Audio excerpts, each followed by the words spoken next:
Yes, ma'am. We got a lively bunch today. Yes, ma'am. You talk to me, I will talk back. Is it Ashley Miller from Columbus, Ohio? Oh, your mom was trying to be different. I love it. It's unique. I like it. Angie from Washington, welcome. Karen from San Diego. Where's Facebook? Where's Facebook? We A lot of phones. Okay. We need to definitely get Facebook because Facebook be crunk. Okay. So can we get Facebook? Let's make sure we get Facebook here. Um,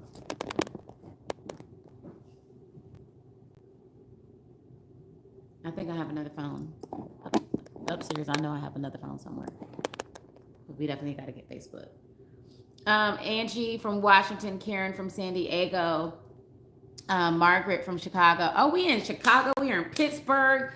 Yes, ma'am. If you have never ever heard of me before, my name is Shay, your love diva. I am a master certified love strategist. I've been voted one of the top 5 love coaches in the entire world. However, baby, you're looking at the pioneer of love coaching. I am the best in the industry when it comes to helping women to be able to attract love.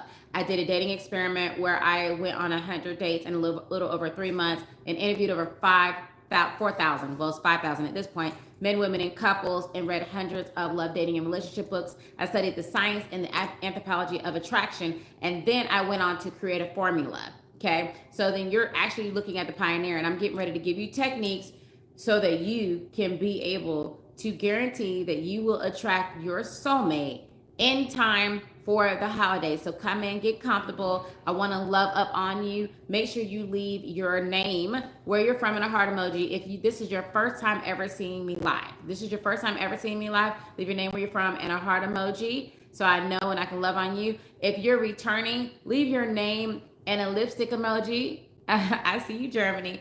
Leave your name and a lipstick emoji so that I can welcome you back into the Diva Hood. I'm going to be doing some giveaways. I got some gifts for you. And by the end of the live, for those of you who stick around for the live, I have something special for you. So we're gonna go ahead and get started. Let me see. Heidi, hey baby, welcome back. Cheryl from New York, welcome, honey bunches. Rachel, welcome back, babes. Glad you're here. Instagram, talk to me, okay? Talk to me, Instagram. We're gonna need to work it out.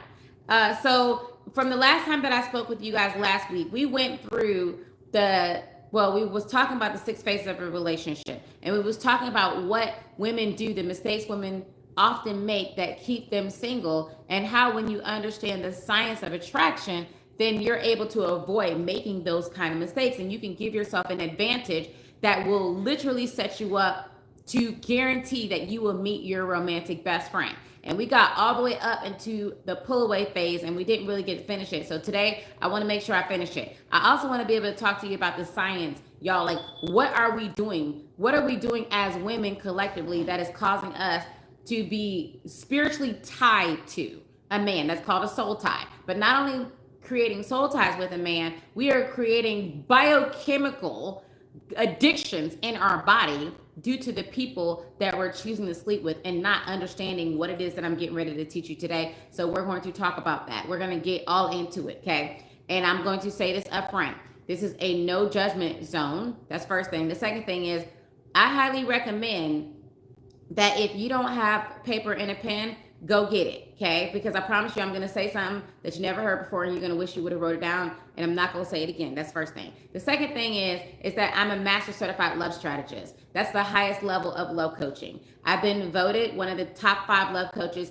in the entire world. I have written 5 or 6 books at this point. I'm getting ready to write another book. I am also a tech creator. So I created the very first AI powered love coach in your very own pocket, which will be launching, like the full thing will be launching within a week or 2. Y'all, that's been an ongoing thing. We'll talk about that later. However, the app is coming because for once, women deserve to be able to have an advantage to being able to attract high quality men that are going to love their souls instead of dealing with all these Build-A-Bears running around in the wild out here. Okay. So let's get into it. I want you to put in the chat, what is the number one challenge that you've encountered as a woman in the dating game? Whether if you're in a relationship that you're not happy with, or if you're single, what has been the number one challenge that you've encountered in the dating game put it in the chat. Okay? Drop it in the chat. YouTube, welcome to the party.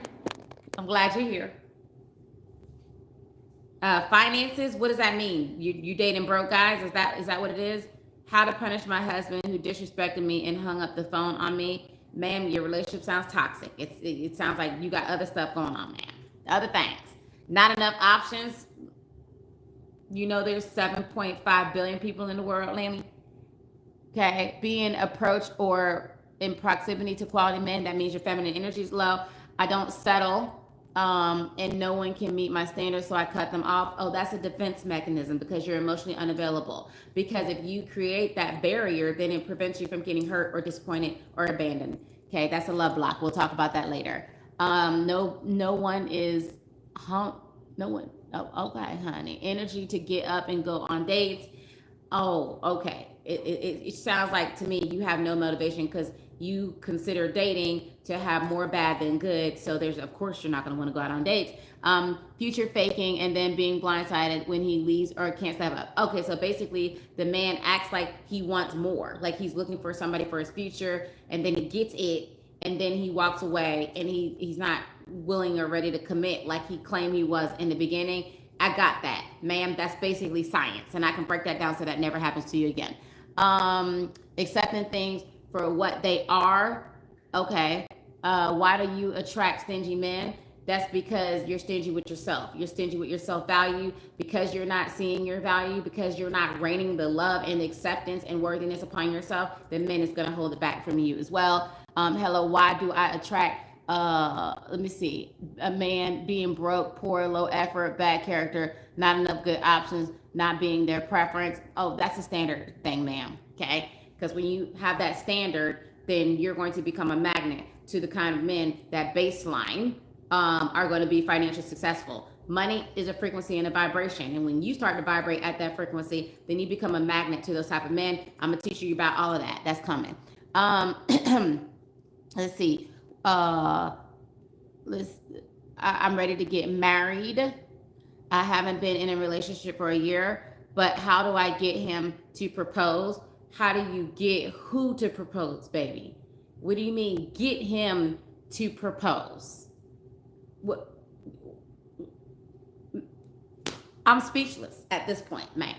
I'm speechless, okay? You don't get a man to propose. You be the wife prize that you are, and he who finds a wife has found his prize. And if he hasn't identified you as his prize, then he ain't the one to claim you as his wife. That's his loss, not yours. And when you see that, then you'll have so many options that's rising up to claim you as the prize that you are. But let me just back up and explain something to you, ladies. Before I get into the science and before I get into the fact that every one of these ragamuffins of a men that you're sleeping with, he is leaving an imprint in your body. And that imprint that he's leaving in your body is creating a barrier to the next man, to the man that's supposed to be in your world. So it's really important and imperative for you to be able to understand, like, what are you doing out here? It's just like if you were playing in a basketball game. If you don't know what the rules of the game are, you're automatically going to lose. The whole game is going to be played around you, whether if you say you don't want to play or not. If you're standing on the court, and if you're alive, you're standing on the court, and if you don't understand that there's rules to this game, then you are going to set yourself up to either lose or to get hurt. So it will behoove you to listen to what it is I'm getting ready to teach you. Now, before I get started, okay, I'm a master certified love strategist. What does that mean? That means I'm at the highest designation of love coaching. I have been doing this for 2 decades. That's 20 years. I went on a dating experiment where I interviewed over 4,000 men, women, and couples. I went on 100 dates in a little over 3 months, and I read hundreds of love, dating, and relationships. And I studied the science of attraction. These are my top 4 favorite experts that I'm going to be referring to during this live. The first one is Dr. Helen Fisher. She's like the godmother of anthropology and love and attraction. She's amazing. And then we have Dr. Luann Brizendine. Dr. Luann Brizendine wrote the book, The Male Brain. She also wrote The Female Brain, and she talks about how men are biochemically wired to be able to fall in love. And then we have Dawn Maslar. Dawn Maslar is amazing. She has broken down exactly like why men chase and women choose and the biology behind that. And then we have Dr. John Gray. Dr. John Gray is an easy read for most people. And Dr. John Gray talks to you about the science, basically, of attraction, like what made him pull away, what makes a man choose one woman over the other to actually call his wife. So these are going to be the experts that we refer to. And before I start teaching you so that I'm in spiritual alignment, now my clients that work directly with me pay me upwards of $300,000 to $1 million to work with me. Now you're getting ready to get this high quality coaching that I give to my clients for the next 30 minutes. But before I ever coach anybody, I always ask for permission so that I can be in spiritual alignment. So if I have your permission to be your coach, even if it's temporarily right here on this live, then put yes, ma'am in the chat. If I have your permission, okay, to help you up level your love life and be your coach for this moment, put yes, ma'am in the chat so that we can be in spiritual alignment, okay? Because when I'm coaching, I'm not just talking to your conscious mind, I'm talking to your subconscious mind where you are making the decisions, where you're getting stuck at, where you are subconsciously blocking yourself from being able to attract love. And I need permission in order to do what it is that I do and not be in violation of spiritual law. If I don't have your permission, man, clock out, okay? Just go on and jump off this live, okay? Because I'm assuming that if you stay on, then I have your permission. However, when you speak the words yes, when you're in agreement, then you open yourself up to being able to receive the energetic alignment with what my words are sending to you. Because I'm not only talking to your mind and your subconscious mind, I'm also talking to your spirit, speaking into you life that may you attract your romantic best friend. May you attract the highest form of love that's waiting for you. Now, how many of you simply just want to know, like, what is it? What am I doing wrong? And what can I do to just meet my romantic best friend? Like, how many of you are ready for that? To say I. That's what you want to learn. How many of you just want to know, what do I need to do? Just say I, so I can take a pulse on exactly where you are. How many of you understand that there's a science to attraction? Like, that's predictable. And that if you do certain steps in the process of dating, then you can guarantee that you're going to increase your options. And when you're increasing your options, that means you're increasing the probability of meeting that man that's for you. Say yes, ma'am, if you do understand that. How many of you understand that love is a science and there's a science to attraction? And then when you operate accordingly, then you increase your options. And this is a numbers game. The higher your options, the more likely you're going to meet your soulmate. How many of you understand that? How many of you understand? How many of you understand that for many of you, your ex is still in your body? Your ex that you're no longer with, he is still biochemically and genetically still stuck in your body. And that energetic frequency can be blocking your soulmate from coming to you. How many of you understand that? Say I. If you understand that. Some of you, you know your ex, he wasn't even that cute. Okay? He wasn't even that great in bed at all. He wasn't even so amazing. For whatever reason, you're still dreaming about him. You're still stuck on him. You're still craving him. Did you not ever wonder why? Some of you can even sense or feel when he's around. Some of you can even sense when he's having sex with another woman. Do you not know why? Have you ever wondered why? How many of you, who I'm talking to? How many of you have ever wondered why? How many of you have ever had sex with somebody and you felt drained after you had sex with him? You felt like you started to have bad luck, good things weren't happening. You felt like you were blocked. You got it started. No. This way. Do it this way. Do it the long way. Yeah. How many of you know what I'm talking about? Okay, so we're gonna get into soul ties. We're gonna get into all that, but let's first start with the basics. How many of you have never seen me live before? So you've never heard me talk about the 6 phases of a relationship. How many of you you don't understand, you don't know what the 6 phases of a relationship and the science behind the 6 phases of a relationship. How many of you never heard me talk about it? You don't know what the 6 phases of a relationship. You don't understand how to date accordingly to give yourself an advantage of choosing the highest quality men.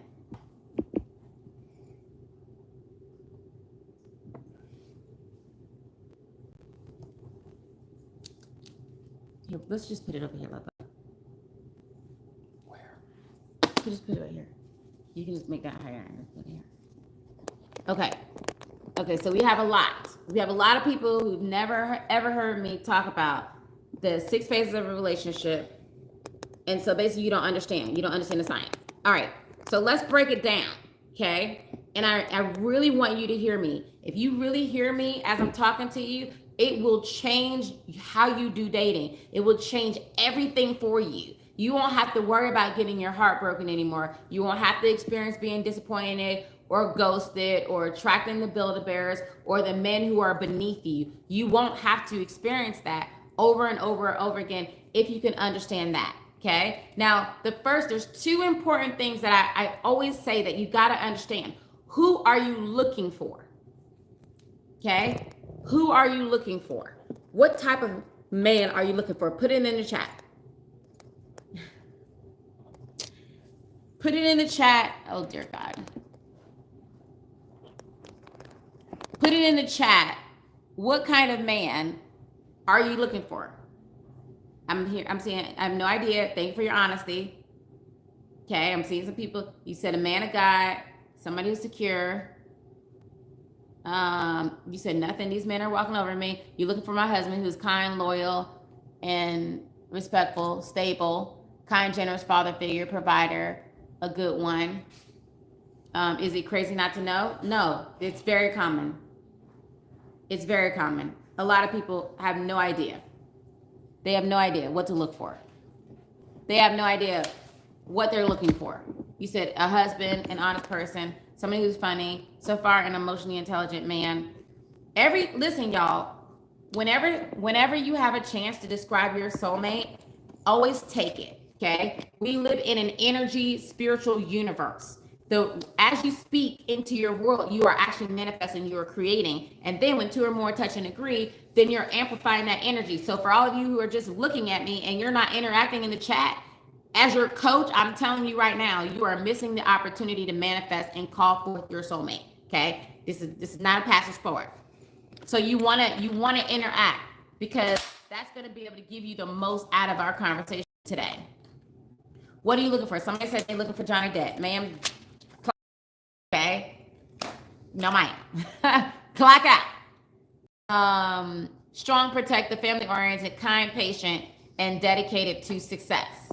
A man who cares for me and cherishes me in action and respecting me. He's financially stable, loving father, loving leader, man of God, someone normal. Okay. Thank you for the work you're doing. You're welcome, baby. Loyal, family-oriented, provider, somebody who treats me like how I deserve. Facebook, welcome to conversation. I'm talking about getting really clear about what is it you want. Sorry, you down there. So Love Bug is still trying to figure out getting you on the right stand. Okay, so just stay with me for a second. Somebody said, I'm looking for my bestie, somebody who treats me like I deserve. If you're just joining on Facebook, I asked, what kind of man are you looking for? Okay, what are you looking for? What are you looking for in a man? A high value man. What is that? What is that? A man of honesty and transparency. I have not seen one person who knows what they want. And that's the crazy thing. Okay? There's many of you that's on here and not one person knows what they want. Because you're telling me adjectives. But I say, who are you looking for? Who are you looking for? What kind of man are you looking for? A provider who supports me in my own massage business. Okay, you're talking about what he's going to do. You ain't talking about the who. A man who aligns with my values. I'm looking for my soulmate. Then I don't know. A man of moral character. I mean, there's a lot of men. You want to marry your teacher? You want to marry the old man at the grocery store? Someone who is strong enough where I can be weak enough to.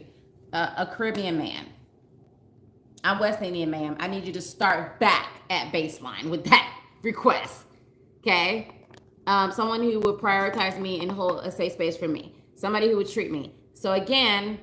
Um, so again, I'm hearing a lot of what he's gonna do.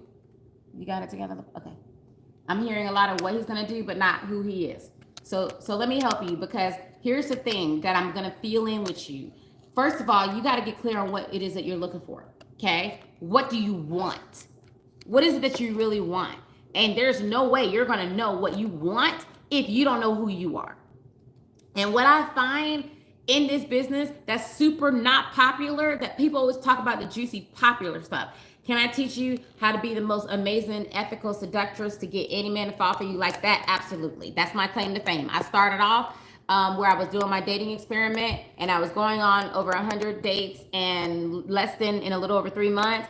And I kept getting men to fall for me, and they would fall for me in less than 30 days. And these men wanted to do for me. They wanted to give to me. One man bought me a house. Okay. And we weren't even in a committed relationship. And he was like, I don't even need anything from you. I want to gift this to you. Gave me the deed to the house. Another man bought me a car. I was getting shopping sprees. Me and my friends were getting trips, and I didn't even have to ask for it. I didn't have to ask for it. So this is the secret that I'm going to be able to reveal to you. However, the number one thing that I realized, even with all that sexiness and teaching you all that, how to get a man to want to give to you and want to do for you, if you don't first know who you are, if you haven't yet become the version of what you want to attract, then baby, you're going to attract at your lowest point of trauma. You're going to attract at your lowest point of insecurity. You're going to attract at your lowest form of expectation. You don't get what you want, you get what you expect. What are your expectations? And what I can tell you, just by looking at your list, many of you don't expect much. That's the first thing. You don't expect much. You're not even asking for a lot.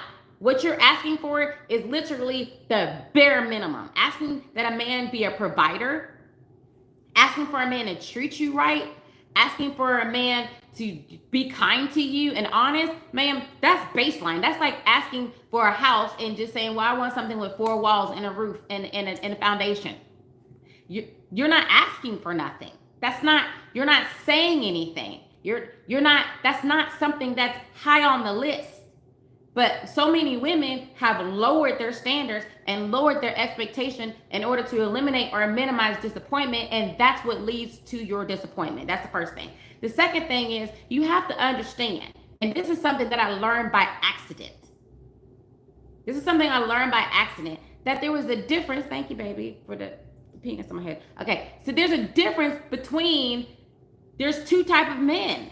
There's a difference between the men that are in their healed masculine energy and the men that are in their feminized energy, okay? And on that spectrum, there's a difference in what stage he is in.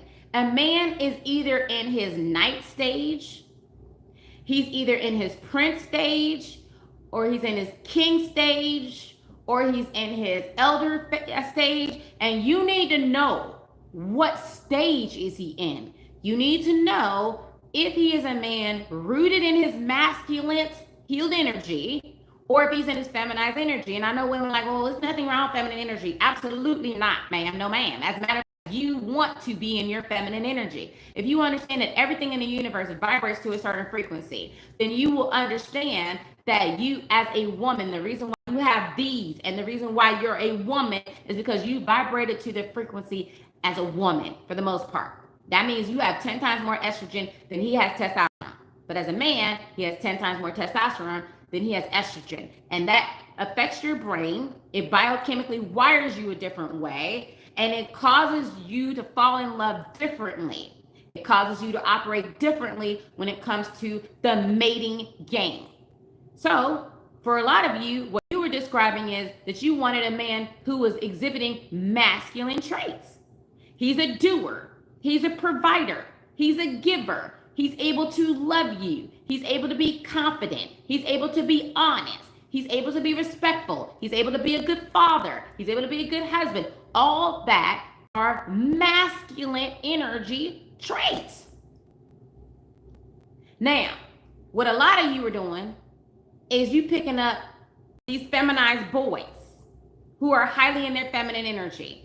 You know, the men that they want to be pretty too. They want flowers on a date too. They want you to pay 50-50 on a date. They want you to be the pursuer. They want you to ask them out. They want you to be the one that's courting them. They want you to give it up easy. They don't want to have to work or earn anything. Then you end up with these men. You end up slipping and falling on all five on the first night. And God forbid you end up stuck with them. You end up having a child with them and don't end up getting stuck and marrying one of these men. And now you drained and you tired. Why? Because you're with a man that A, wasn't even in his masculine energy, and B, he was still in his night phase. And some men, they're stuck in the night phase until they're like in their 40s. What do I mean? So a man will go through the phase where he just wants to have fun. Okay? He wants adventure. Allison, it'll come to me. I can't think of her last name. But she wrote the book, Keys to the Kingdom. And she's brilliant at breaking down men in the different stages that they're in. And when a man is in his night phase, he's in his playing phase. He's in his, I can love you. I can enjoy your company. But I'm not really looking to settle down. I don't have much to give you. I'm not really trying to commit to anything. I'm not going to sacrifice anything. He's in his trying to figure it out phase. He's in the phase before he wants to build something phase. So you can meet this man in college, for instance. And you know, this is when they talk about like the chair theory, right? The ring around the rosies, and whoever gets to the chair first or gets in the taxi cab first, then when the light comes on and that's the woman he ends up being with. Kind of, sort of, no ma'am, not really. Allison Armstrong, thank you very much. So when a man meets you, and if he's in his night phase, then he will waste your time if you're sitting around waiting for him to turn into the prince. Some of you sat there waiting on a night because it was passionate, it was fun, it was adventurous, it was a lot of uncertainty and a lot of unknown, because your nervous system was wired for the drama and the trauma, because your childhood was so uncertain. Emotionally, maybe. Physically, maybe. Mentally, it was so uncertain. So then you needed that man who was also uncertain. So now as a grown woman in her 40s, you still keep attracting the man that can't settle down, that's still in his night phase, that got your nervous system all over the place in uncertainty. So that's what a night is going to give you. He wants to play, he wants to have fun, he can love you, but he's not trying to give you the keys to the kingdom. The prince phase is when he gets to the prince phase, he is looking to either build his kingdom first before he gets his wife, or he's looking to find his wife who can help him to build the kingdom together. One's not better than the other. One's not right or wrong. That's just what it is. However, he's clear. He's clear that he is looking for the woman that he wants to give a castle to. And you know these kind of men. Why? Because they are moving towards something. They are intentional.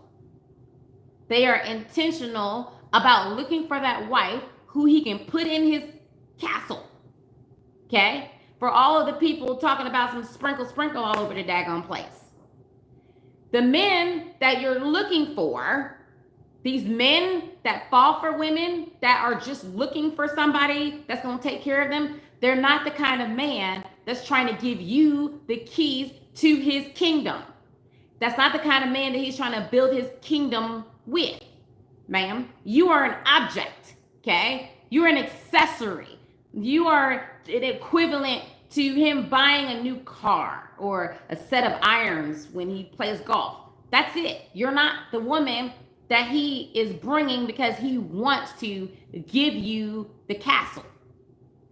It's energetic, it's in alignment. And those kind of men, they will use you They will buy you the purse. They will take you on the trips. They'll do all that. But when he's done with you, he'll discard you like he discards everything else.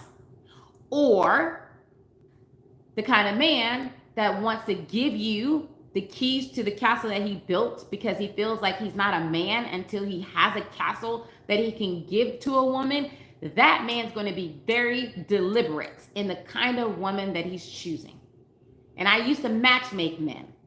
And I used to matchmake very wealthy men. And I used to coach very successful, wealthy men. And it always came down to two type of rich men. And the man that wants to build his castle with you doesn't want you to know what he has, if he has it already. And the man that wants you to build it with him, he is looking for a woman who is already radiating that wife energy, who he can build with. So who is that woman? Follow me for a second. Yep. Are y'all still with me? Talk to me. Are y'all still with me? Because I want to make sure, because I'm going to go pretty fast with this, and I want to make sure y'all still with me. Y'all still understand? You still with me? Okay, so follow me. Okay. So this type of man who is building, he is in his masculine energy. Now, based on the law of polarity, if he is in his masculine energy, this man that is a doer, this man that is a builder, then what kind of energy do you think that you're going to need to be in order to magnetize, to be in polarity with this kind of man? Talk to me. What do you think that your energy is going to have to be in order for this man to see you as his wife? Just guess. Okay? Exactly, TikTok. Feminine. Now, ladies, for all of my ladies, how many of you believe that because you're successful, you're intimidating and you turn off successful men? Like, where are you? Where are the ladies that feel like because you're intimidating and because you're smart and because you have your own house, your own money, then you intimidate men? Like, where are you? Because I'm about to bless and change your life. Okay, where are you at? Active, independent, but charming, subtle. Someone giving mixture of both energy. Okay. How many of you feel like you're intimidating? Because you're successful. Because of your success, you're intimidating. Okay? You feel like you turn off these kind of men. How many of you do that? Now, 99% of my practice is working with very high achieving, successful women who, when they come to me, they felt like that. They felt like that they were very intimidating and that men that are successful also don't want these kind of women. They want the docile, easy woman. How many of you align with that? How many of you think that? Okay? You want the woman that doesn't have that much going on because he wants to be the one that's on the top of the castle. Okay? That's what they thought when they came to my practice. However, after doing this for 2 decades, after helping thousands of women, now remember, like the clients that I work with, 100% of my clients that I work with have attracted a relationship, have attracted love, have up-leveled their life. Whenever a client works with me, okay? And these clients, they come in, they couldn't find love as a successful woman, and then all of a sudden they're able to attract love. They're able to attract their soulmate. So what is the difference? Somebody tell me what they think changed. Somebody tell me what you think changed. What changed in these women? Huh? Because she was still high performing. She was still VP of a company. She was still a doctor. She was still a dentist. She was still a CEO. She was still running her business. She was still making it happen. So what do you think was the difference? Even with me, when I couldn't attract a good man to save my life, and then all of a sudden I had men wanting to give me things. I got not 1, not 2 proposals. I got 7 proposals. I was proposed to 7 times before I chose my husband. And we've been married going on 11 years this August. What do you think changed? The first thing that changed is our identity. Our identity changed. For a lot of successful women, your identity is on your performance. Your identity is on your performance. And when your identity is on your performance, then you can't be seen for who you are. And you have a mindset that you got to earn love in order to receive love. And whenever you operate, especially in a dating game, the way you're operating in the boardroom, then it's not going to work in the bedroom. It's just not going to work because you're coming with the energy that you aren't the prize, even subconsciously. And for a masculine man, he's looking for somebody that can receive him. For a masculine man who is building a castle for you, he needs you to have space for him to add value to you. And if you, as a successful, achieving woman, it's like, well, I'm good. I don't really need a man. I can do it on my own. I can sit here and struggle to open the pickle jar and do anything that a man can do. And if you have that mindset, all right, that's beautiful. However, for that kind of man, he's going to go elsewhere, even when the sex is great, even when he thinks you're a beautiful woman. Even when he prefers to have a woman that he can build with, he will go to the waitress. He will go to the grocery store worker. I promise you. Why? Because she's in her feminine energy and she's able to receive his efforts to up level his life. Ma'am, your money is for you. Your success is for you, and it's amazing. And what I found with working with so many successful men is that they actually want and prefer a woman who's smart, men that are building something, and that want a woman that will build with them. They want a woman that's smart. They want a woman who can think for herself. They want a woman who's successful. They want a woman who's going to be right there beside him that's building his kingdom. But he doesn't want a woman he's going to feel like he has to compete with. He doesn't want a woman that he's going to have to fight with to let him clear the driveway because it's a snowstorm. And he's like, you shouldn't be doing this. Let me do it. How many of you seen that video of that woman that was arguing with her husband while she was sitting there trying to shovel the driveway? And he was like, I'm your husband. Let me do it. And she's like, I'm a woman. I can do it. Hear me roar. Or the kind of woman that's going to have a problem with a man opening your door. Or have a problem with doing the thing that as a man that he wants to do. When he's like, listen, keep your money, do what you want to do. I'm going to pay the bills. There's some women that get mad about that.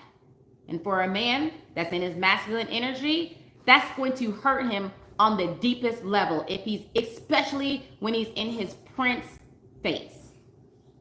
Okay? Then when he gets to his king phase. Now, during the prince phase, for all of my ladies who are married and or you are divorced and you are married to a man that he was a good man, but you felt like he wasn't really paying attention to you. How many of you know what I'm talking about? Like, you felt like he went through a period of time that he was more focused on work. He wasn't really spending as much time with the kids. He wasn't really, giving you the time, the attention, and the energy that you wanted. How many of you know what I'm talking about? You went through that in your marriage, and maybe you're unhappy in your marriage, or maybe you got divorced. How many of you know what I'm talking about with that? Okay? Because when a man is in his prince phase, he is in his grinding to build the empire phase. Listen to what I'm saying, ladies. Listen. If you really get what I'm saying, it's going to completely change your life, okay? The man who feels like he hasn't been able to build a foundation that's going to be able to impact and provide for his family isn't going to be satisfied until he gets there. So he's going to go through the grinding phase. And during that phase, he doesn't have enough mental space to be able to focus on his wife as much. Okay? He doesn't have that much space. Oftentimes, he's not spending as much time with the kids. He's, so it's a lot of times where women want to leave their husband when they're going through the prince phase. Now, I'm not talking about if he's abusing you. I'm not talking about if he's cheating on you. I'm not talking about if he's disrespecting you. Okay? But during this phase, what does that mean? Let's rewind back when you're dating a man, okay? And you date the broke guy. And it's all amazing in the beginning until it's not.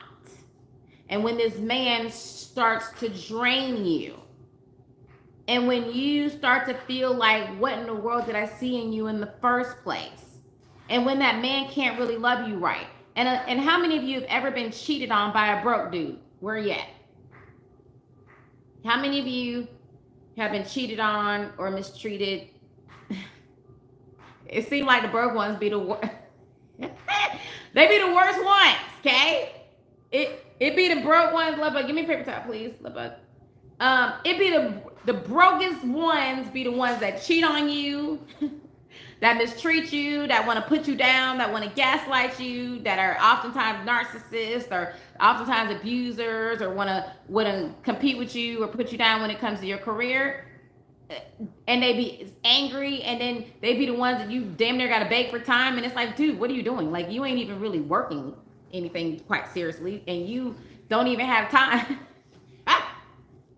You don't even have time to treat me right. Like, what am I doing here? However, what happened was he made you say, na na na na on the first night, and now you are biochemically hooked on him because you done released that oxytocin, which is a woman's bonding hormone that causes extreme addiction. And so now you're addicted to this man, and you can't seem to let him go. And everywhere around him says that he is not even worth your time, and you can't seem to walk away. The reason why is the broke man don't even have the mind space as a man to fully show up for you and emotionally provide for you, let alone financially provide for you when he is broke.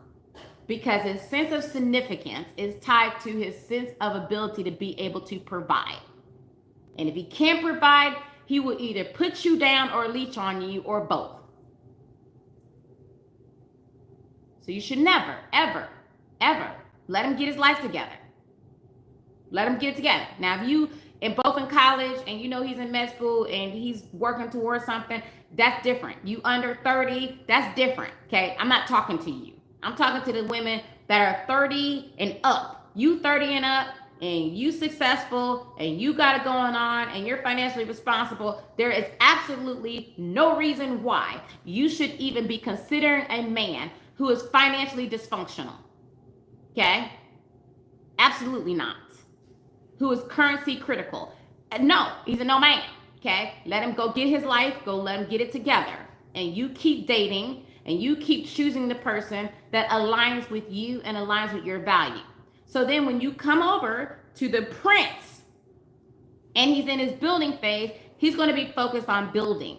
And he has to learn how to be able to bring his head up so that he can be able to meet your needs. And for a lot of women, especially women who haven't done the inner work on them first before they've gotten married, they don't know how to hold space for that. Their stuff comes up.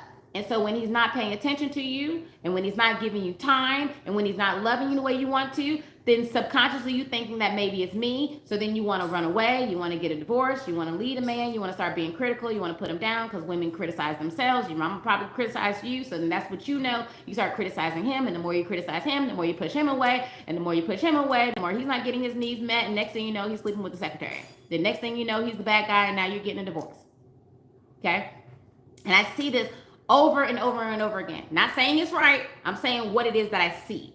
Because for a lot of women that are high achieving women, they're oftentimes groovy. They're oftentimes alpha type women. And these type of women that are highly in their masculine energy, that emasculate their men, that think that you can talk to a man any kind of way, I guarantee you're going to end up divorced or unhappy. Okay? You're going to be divorced or unhappy. The women that end up being the happiest are the women that learn what it is that I'm teaching you. How to be able to sit safely in your feminine energy. And you can't sit safely in your feminine energy if you haven't dealt with the stuff first. Okay? If you haven't cleared the love blocks, the thoughts, behavior, beliefs, or energetic subconscious blocks that are keeping you from what it is that you want. And I promise you, if you have been looking for your soulmate, wanting your soulmate, dating, etc., and you haven't met the one, and it's been 3 months or longer, then you have love blocks. Doesn't mean anything's wrong with you. Doesn't mean you're broken. That just means that you have old furniture that's not working for your new house, and you need to clear it out and put the new furniture that's going to work for you.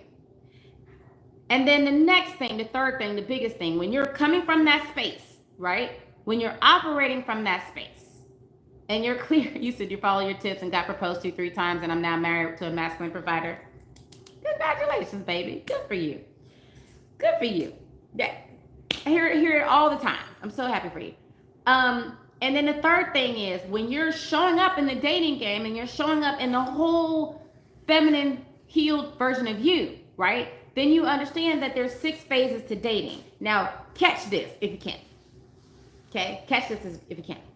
Now, I'm getting ready to break down the science, and I'm getting ready to break down the rules, right? I'm gonna break down the rules. You follow this, you're gonna have men eating out the palm of your hands.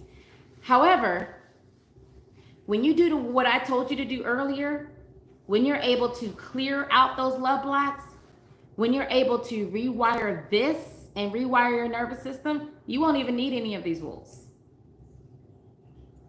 You won't need the rules. You'll be a natural magnet to the highest value men. And these highest value men can't be broke. Period. It's impossible. They can't be broke. A high value man is going to be the kind of man that has character, values, and valor. And this kind of man vibrates on the frequency of abundance. So you're going to attract that kind of man when you yourself become that. And when you understand how to date, understanding science, you're going to move differently. You're going to naturally want to move differently. And when you move this way, this is the kind of woman that has what we call the it factor, that draws men to her, that makes men want to give her the world. So let's get into it, okay? The first phase is called the attraction phase. Now, if you just do the upfront work first, if you get it right before you swipe, then I'm telling you, you're going to have so many men that are going to be coming out the woodworks for you.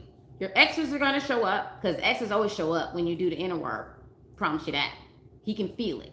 He can feel when you're getting ready to up level. And that's when you know. When you know that you're doing the work and then the exes start coming out, you know you're in the right place, ma'am. Don't pass go. Don't collect $200. Do not circle the block. Never go back to the place that broke you.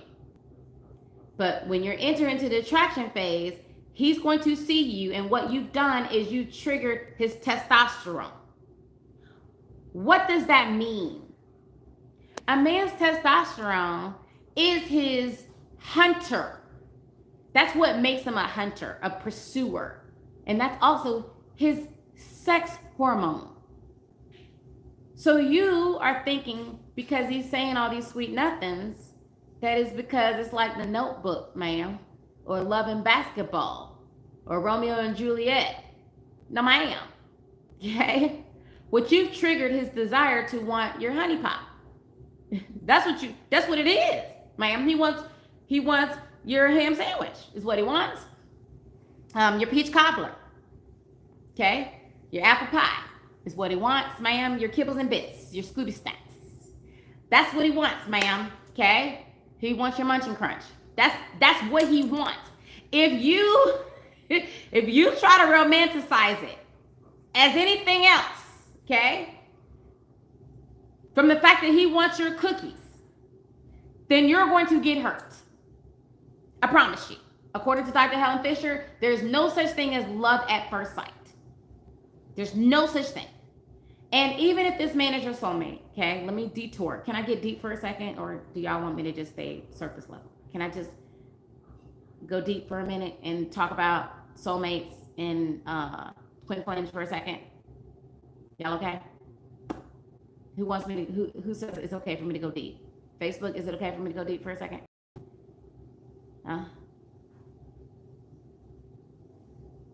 Okay.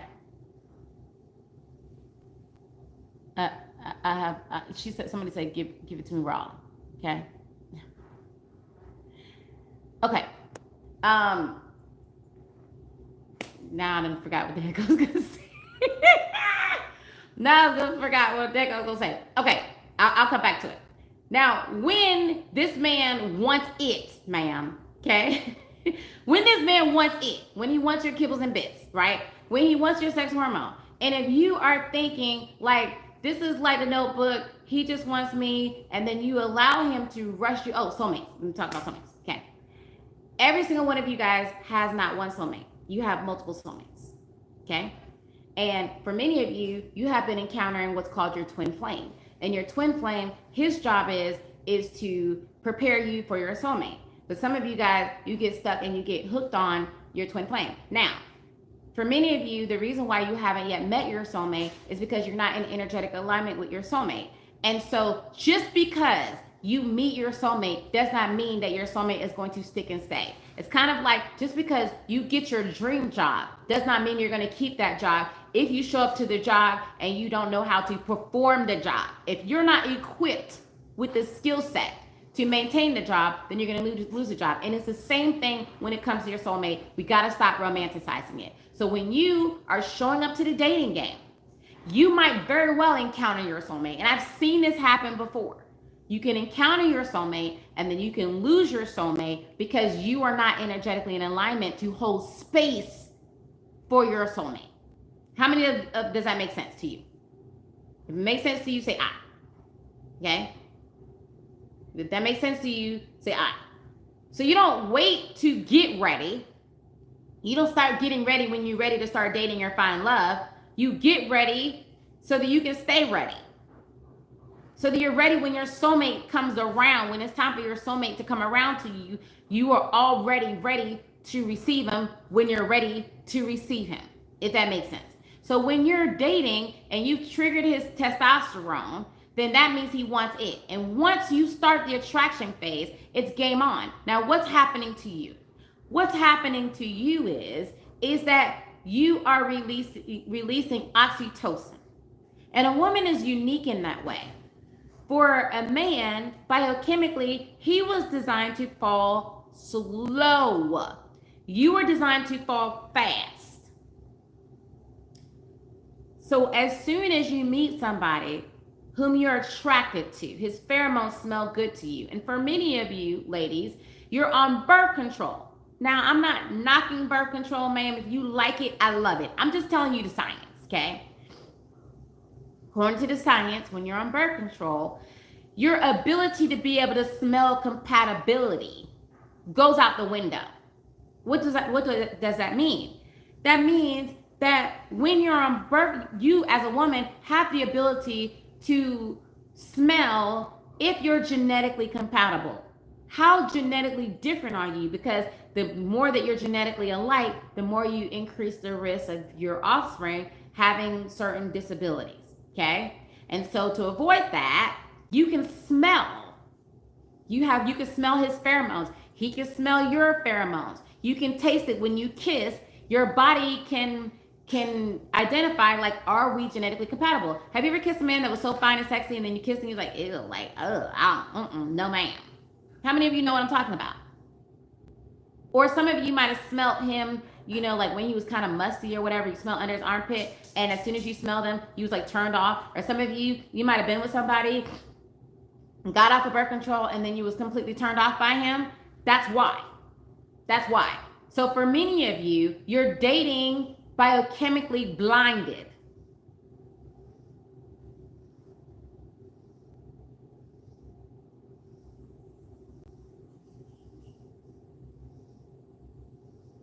Many of you are dating biochemically blinded. If you're on an IUD, if you're on the copper IUD, that's different. It's not really releasing hormones. I'm not a doctor. Talk to your doctor so your doctor can put you on the right birth control and all the disclaimers my attorney said I need to say to you. Okay. So when you're dating, you gotta recognize what you're working with. If you are on birth control, it doesn't mean that you can't find somebody that's compatible with you, but you gotta operate differently. Your vetting process needs to be more stringent. You need to be intentional about how you're dating and what you're looking for.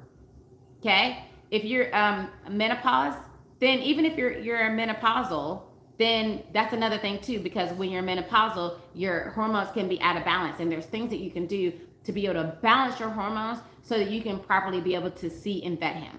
A workaround. Here's a workaround. Let me do a shortcut. Here's a workaround. For the women who are on birth control and you are biochemically blinded, if you're tapped into your feminine, listen to what I'm saying, y'all. I'm downloading this. I'm downloading this. I've never taught this before. If you are tapped into your feminine, you're tapped into your frequency and the power to be able to connect to your intuition. And if you're connected to your intuition, then your intuition is going to tell you if there's alignment or not. For many of you, you don't know what your intuition is saying. You're not really connected to your body. So then you can't hear when your body's saying you're in danger, girl. You can't hear. You think that's butterflies. You think that means that there's chemistry. You think that means that, it's meant to be, that he's your soulmate and blah, blah, blah, blah, blah. And no, ma'am, no, it's not. What it means is you in danger, girl. You need to get out of there. That's what it means. It means that your subconscious mind picked up on some signs of danger that reminds them of something that's happened to you in the past, maybe even in your childhood. And what it caused your body to release cortisol, which is your stress hormone, and cortisol goes straight to your stomach. And when cortisol goes to your stomach, then you feel the butterflies. You feel the butterflies in your stomach. So then if you're tapped into your feminine energy, and it's not enough for you to be feminine. Let me clarify this. It's not enough for you to walk around pretty, with your nails done, your hair done, and smelling good. That's not feminine energy, by the way. Just want you to know, okay? Feminine energy isn't your ability to be able to attract men and cook them food and clean the house. That's not feminine energy at all. Feminine energy is a frequency. It's a way of being. It's a way of moving. Feminine energy is like music. Feminine energy is like air that you can't see. Feminine energy is a flow. It's the way you flow. It's your frequency, your vibrational frequency that aligns to Mother Earth, that aligns with creation, that aligns with intuition, that aligns with manifesting. So then when you're in your feminine energy and it's anchored, then you're able to see without seeing. You're able to know without feeling. You're able to be present in a way for you to know what your mind might not even be able to justify. So then when you're dating like that, then now you can have a way of seeing a man, even if you're like, I don't know what it is, but something just isn't right. It's no man for me. Okay? That's your feminine energy. However, last caveat about feminine energy is your feminine energy has to be anchored. For many of you, you can attract a masculine man and he's turned on by you. He's really excited by you right in the beginning, and then he fizzles away, or he never really commits, or no man ever really asks you to marry you, or even if he asks you to marry you, he's not really into you. He's not trying to pour into you. That's because your feminine energy isn't anchored. It drew them in, but it can't keep them in because it's not anchored. And the reason why it's not anchored is because feminine energy requires safety in order for it to anchor. And if you don't feel safe in your nervous system, if you don't feel safe in your auric field because of the traumas that's still floating around there, sometimes it's not your traumas, it's your mama's traumas, your grandmother's traumas, your great-great-grandmother's traumas.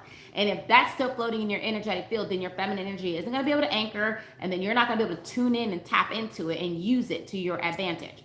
So then after the attraction phase, you're going to automatically enter into what's the courting phase. Now, listen, remember when I said men are designed to fall slow, you're designed to fall fast? That means that as soon as he starts talking to you and you're smelling his good cologne and you're seeing that he drives his fancy car and he's saying all the right things, the game has already started. It's called mating game for a reason. So the game has already started. And his goal is, even subconsciously, to lower your guard as fast as possible so he can have sex with you. That's the goal. Don't be mad about it. Don't walk around to men like, I know what your goal is. I know you just want sex from me. No, like, you got to be a smart woman. As a smart woman, you file that in the back of your head. Like, you understand that. And you understand that biochemically you're wired to fall fast. What does that mean? The more time you're spending with him too fast, the more your ability to discern drops low. And they've done studies on it. The more likely you're to trust him when he doesn't deserve you to trust him, the more time you're spending with him. So the old mating game that our parents used to do, where they would go out to dinner, that doesn't work for first date. Not in this day and age, no ma'am. It doesn't work. You're dealing with a different day and age. Back in our grandparents' days and back in our parents' days, they had a different intention for getting married, because getting married and having a relationship meant stability. Love wasn't the focal point then. It's changed now. Even men are looking for a woman for love. Women don't need a man anymore for stability and to be provided for and for survival. They don't need that anymore. So it's a different courting game. It's a different dating game. And if you're showing up with old techniques in this new age, you're going to get disappointed and you're going to waste your time. Okay? Because statistically, you are less likely to get married if you're doing dinner first date. If that's your requirement, statistically, I'm not making this up. Statistically, okay? The highest married group of people, they do coffee first dates. Highest group of people. The highest income earners do coffee first date. Statistically, okay? So, I don't know. I mean, do you whatever you like, I love it, ma'am. Okay. My clients, they do coffee first date. And there's a whole formula for do coffee first date, then they do something fun on the second date, and then they do dinner on the third date. And I have a certain process that literally I have a book. I give them a book that's like this thick, and these are the dating rules. And I teach them like, this is how you date. Okay. This is how you properly vet a man. These are the questions that you're asking on the first date. These are the questions that you're asking on the second date. These are the questions that you're asking on the third date to determine if he even makes it to the fourth date. And if you want to be able to get into a relationship within basically 30 to 90 days with a quality high value man, then I've basically studied this and I've helped thousands of people to be able to accomplish this. So then I wrote it down and gave them the whole play-by-play book on how to be able to do this. Absolutely not no wine bars, ma'am. Okay? Going for drinks is not a date. Okay? That's a brothel. That's not a date. You don't ever want, first of all, the fact that you're a woman, when you're falling in love, then that means that, or attracted. If you're attracted to him, then you're automatically releasing oxytocin. And as you're releasing oxytocin, it's shutting down your frontal lobe. Your thinking, your reasoning part of your brain. How many of you have ever ended up with a man and then when you guys broke up or you divorced, you were like, what was I thinking? Like, what the hell was I thinking? Like, what did I see? How many of you ever know, you know what I'm talking about, okay? For my ex-husband, I know I still, even though I know the science, I'm still asking myself, like, what the hell? What the hell? What the hell? With the helium, okay? What was I thinking? You weren't, ma'am. You weren't. Your brain was shut down.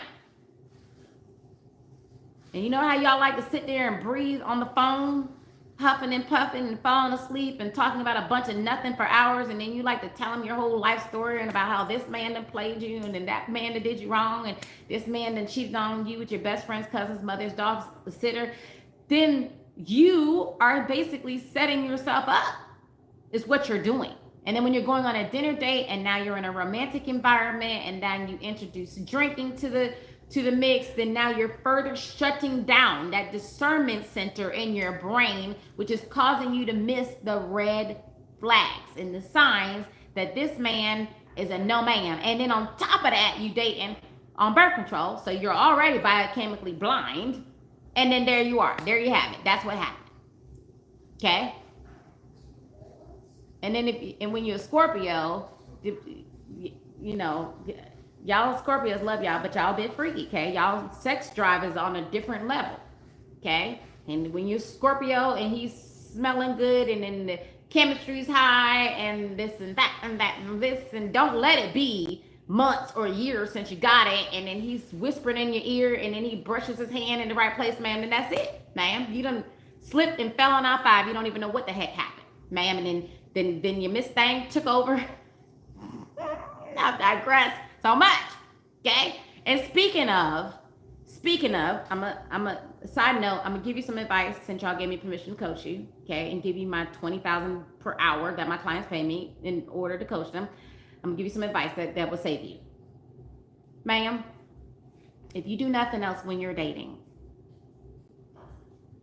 go to the Garden of Amazon. I'm gonna try not to get kicked out of TikTok since they're sensitive. Go to the Garden of Amazon, and in the Garden of Amazon, they have these devices called the Rose. And they got little bunny rabbits, okay? and they have like the carrot sticks that move real fast. They have different things, okay? And before you go on a date,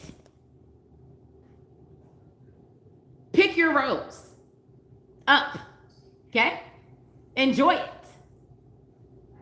Enjoy it. Take the edge off. Do what you got to do, ma'am. Set yourself up for success. Why are you showing up with pretty underwear on? He ain't gonna see it. He shouldn't be seeing it. You need to make sure that you're not shaving.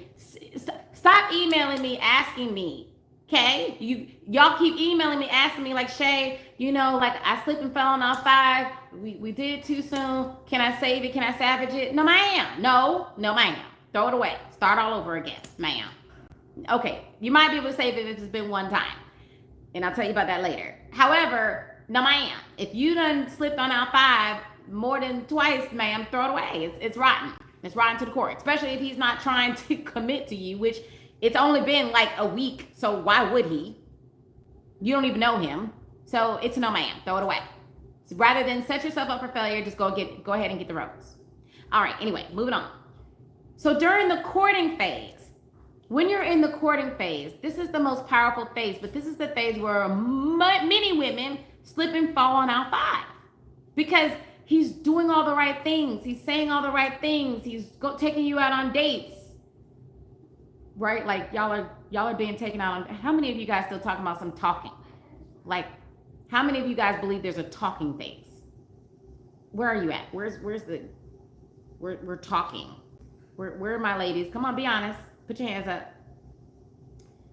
I'm not judging you. I'm teaching you. How many of you guys believe there's a talking phase? Where you at?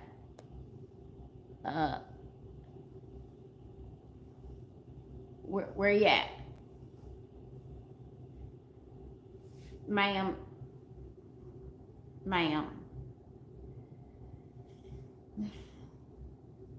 Do you see how many people, y'all look at the chat. Like, look how many people saying that they believe there's a talking phase. Look at this. Look at this. Look at this.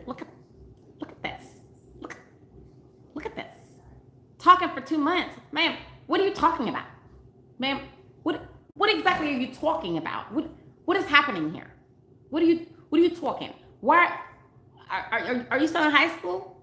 Are you still in high school? Do you not have a car? Does he not have a car? Like, what? As a grown woman, usually, no ma'am. No ma'am. There's no such thing as a talking phase as a grown woman. You're either dating and then in a relationship, or you're having your time wasted. That's it. That's just one of them. And if you're dating and the dating is going on longer than 3 months, ma'am, then again, you're having your time wasted, is what's happening. There's no talking phase. Like, what are we talking about? You talk on a date. You talk in person. Because here's the scientific data, ma'am. Men don't fall in love through hearing. Did you know that? Hello? Some of y'all aren't going to listen. You know what? Side note. You know what makes my left butt cheek itch, okay, and give me the giggles? I will, because this is a passion project of mine. It's a passion project of mine because when I was growing up, I had to witness my mother be abused on a regular basis, and I couldn't help her. I couldn't help her get out of the situation. I couldn't help her in it, and I felt helpless. However, when I did my dating experiment and when I learned all the different things that I've learned that work, then I was like, I'm doing good with it. I have the power to help so many women, so that's why I'm on here talking. So then I will create the videos and I will be teaching you stuff that I absolutely know and I've helped other people to get married to. And there will always be a woman that's like, don't listen to her, don't do coffee dates, okay? You should have your standards high. You need to do dinner dates. And then I would go on her profile and I would check her relationship status and she'll be single as 2 left broken toenails.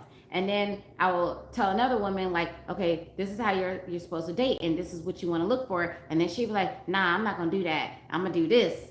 And sure enough, she's as single as 2 left toenails. And it just never really made sense to me. That's like you wanting to be a millionaire, and then you go to somebody who don't even have $2 in their bank account, and they tell you, yeah, I know he said to invest and put your money in a trust, but don't listen to that. Listen to me and go buy lottery tickets. and then you somehow expecting that to work for you. If that makes sense to you, then ma'am, go and do you. Okay? Go and do you. But it's still not gonna work. When you're dating, you have to know what it is that you're doing, and regardless, you might not like it, there really is a science to this to make it work for you and to make it work quickly. So when you're dating as a woman, your time is your most valuable asset. Your time. Put it in the chat because I really want you guys to get that. Your time is your most valuable asset. Your time. How are you making him earn your time? And the way you value yourself will determine how generous you are with your time. Your time. And also, what I found out is that based in science, men will fall in love with a woman who he has to earn her time. So then if you're sitting on the phone in your talking phase, just talking, and you have nothing going for you, okay? What you're telling him is nobody else wants me. Ma'am, you're not a prize if nobody else is competing, okay? If you want a champion to claim you, you got to act like the prize that you are. I don't care if nobody is calling your phone. You better act like everybody's calling your phone. I don't care if you have nowhere to go, ma'am. You better act like you got everywhere to go. But if you're going to be a prize, then you're going to have to act like a prize. So if you're just giving your time up freely, willy-nilly to just any daggone body, ma'am, why would he value you? You don't value you. You don't value your most important asset, which is your time. Okay. How many of you guys, I'm going to pause right here and let me do a temperature check.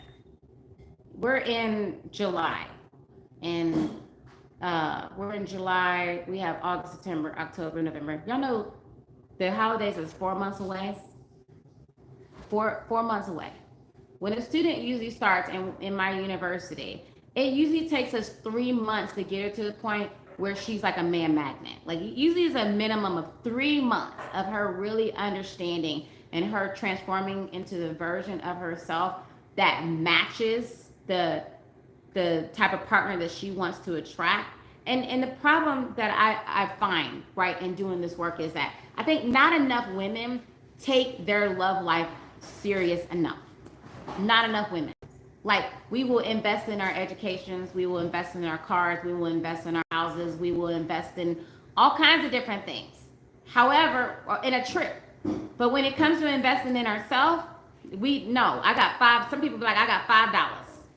We don't want to invest nothing in ourselves, and then we wonder why we end up with a Build-A-Bear that ends up taking $50,000. I had one client come to me. She did a Love Mavic call, and she said that she was dating this guy for 3 years. Her mother passed away. Her mother left her a lot of money, and she ended up buying a house with the money that her mother left her, and she bought him a car too with the money that she left her. And y'all, this man, she had like 3 kids too. And he ended up like quit claiming the deed into his name, stole her house, took the car, kicked her out the house, kicked her and her kids out the house, and got another woman, moved the other woman in her house. And then by the time she came to me, like she had like a little bit of her mom's savings left that her mom left her when she passed away. And then when I was like, okay, well then this is what we need to do in order to fix it. And she was like, yeah, I don't really want to invest in myself. And I'm like, make the math, ma'am. Make the math. You done lost $250,000 with this ragamuffin who took your money, and you don't want to invest nothing in yourself. Okay, there's no way you can ever expect. And when I learned that as I was investing in me, that was the biggest return that I was able to get, and the most important part of my life I was going to invest in was definitely going to be my love life. That's when it started to pay dividends for me. You lost over $50,000. Who lost more than $50,000? Let's see in the chat. Who here has lost more than $50,000 dealing with love or dealing with a man? Who else? We got $50,000 on the board. Who got higher than $50,000? Put it in the chat. If you lost more than $50,000, put it in the chat. How much did you lose? Somebody else lost $50,000. I lost a house, a $60,000 car, She beat me. You lost $25,000. Somebody said they lost 50,000. Somebody lost $1 million. Oh my God. $250,000. We got $20,000. I lost an $80,000 job. Dear mother of pearl. He still owes you $20,000 in products. $300,000. $30,000. We got $30,000 on the board. $800,000. What damn. You invested into an entire business with this man, built rooms in his house. How much? Put it in the board. How much you think you lost with him? You lost $255,000 last year. Who?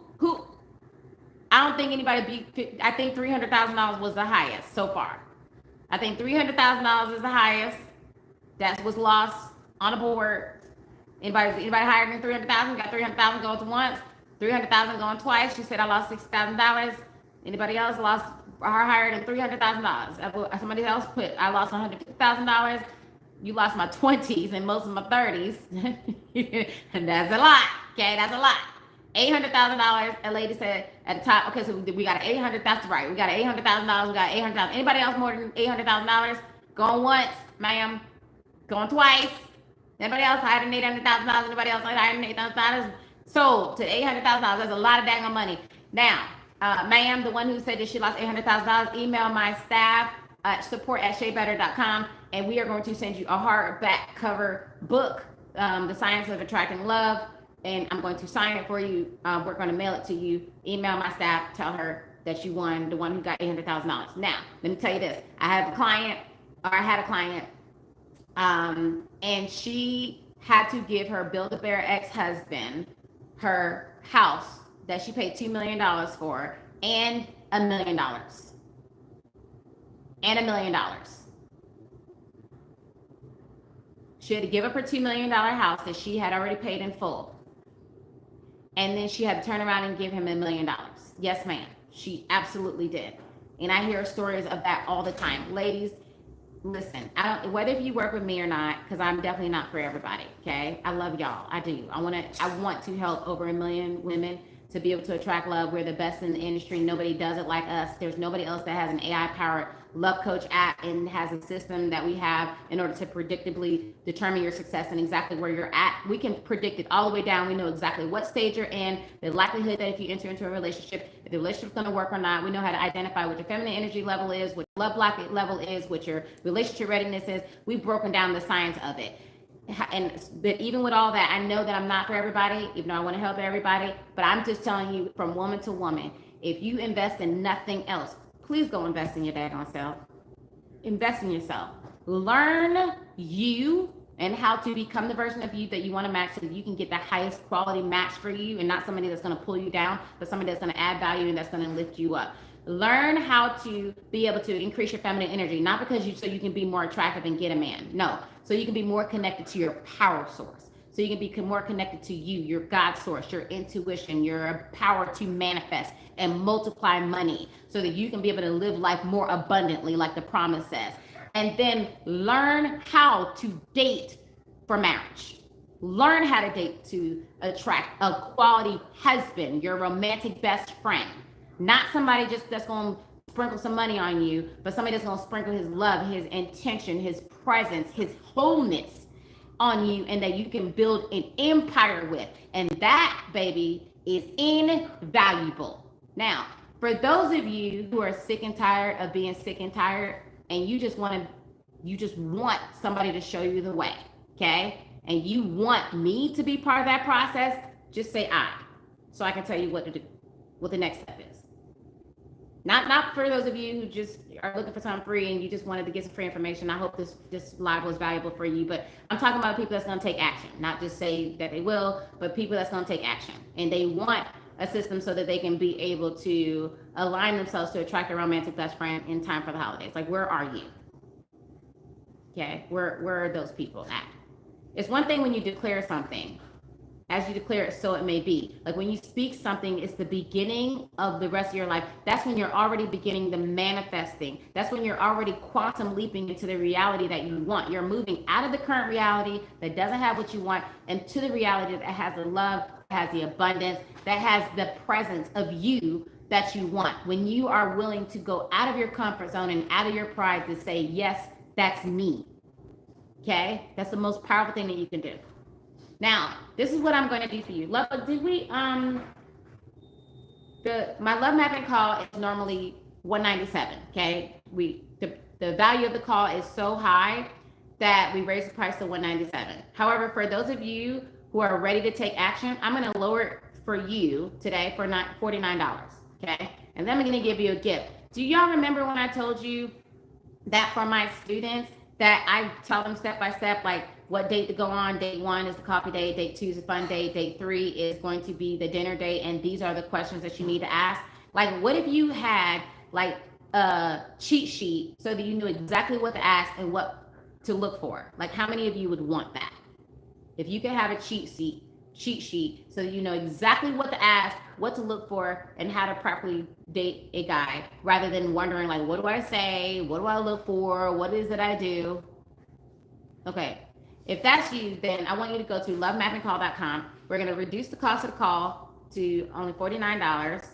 And then I'm going to give you that cheat sheet. It's called the Feminine Dating Cheat Sheet. You're going to be able to get that cheat sheet so that you know how to date. You know exactly what to ask. You know what exactly to look for. So that even if we're not the one, you want to go somewhere else, then that's fine. But at least you have the guide. And at least when you sit down with my love specialist, you're going to be able to come through and identify what is blocking you. What is keeping you from the love that you want? And what is the steps that we can do to help you so that you can attract your romantic best friend, so that you can become the version of the match that you want to bring in your life and set yourself up so that you can receive him. If that is you, like, don't walk, okay? Don't take your time. Don't wait till later. Go now to lovemappingcall.com. Lovebug, is Love Mapping Call, Lovebug. Is Love Mapping Call, we got it at 49? We got it at 49? We got it at 49? Okay.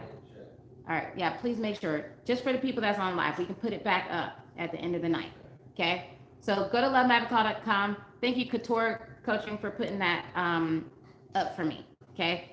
So do I sell the cheat sheet separately? No, it's only for our students. It's only for our students. So no, we don't, in that cheat sheet, and then when you show up for the call, you get over $2,700 of resources anyway, because when you are with me, you're going to walk away better than the way you came. Okay. My mama would say, leave a place better than the way before you entered it. So you come to me, you come to my love mapping call, ma'am. I promise you, you're going to leave that love mapping call better than what you entered. And if you haven't, email me.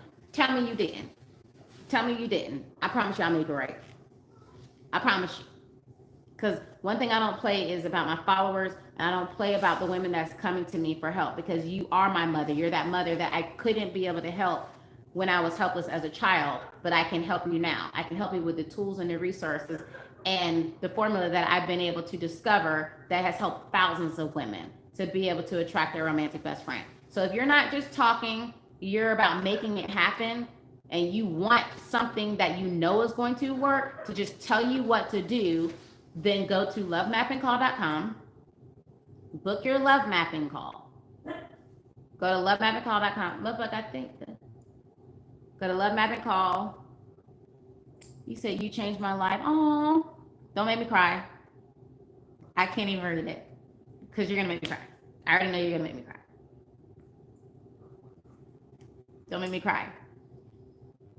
Lee Marissa, you changed my life. I started watching you back in 2020. I recommend so many girls to you. Don't make me cry.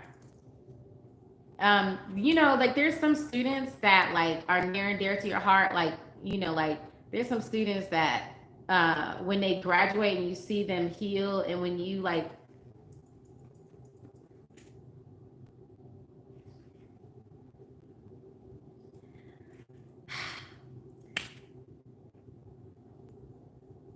I can still remember every woman that has sat in front of me. And I remember women who came to me and the light wasn't in their eyes. And I remember seeing them broken, and I remember seeing them hurt, and I remember seeing them scared, and I remember them wondering, like, when is it going to be my turn, and what's wrong with me? And I've had women that, they wanted to end their life. And I've had women who have lost their child, and, they hated the world. And they thought it was over. And I've had women who were in abusive relationships, and to see them go from that dark place to living life abundantly, to being healed, to being whole, to being happy, to being loved, to being married, to traveling the world, to me, like that's my addiction. You know, I've been successful.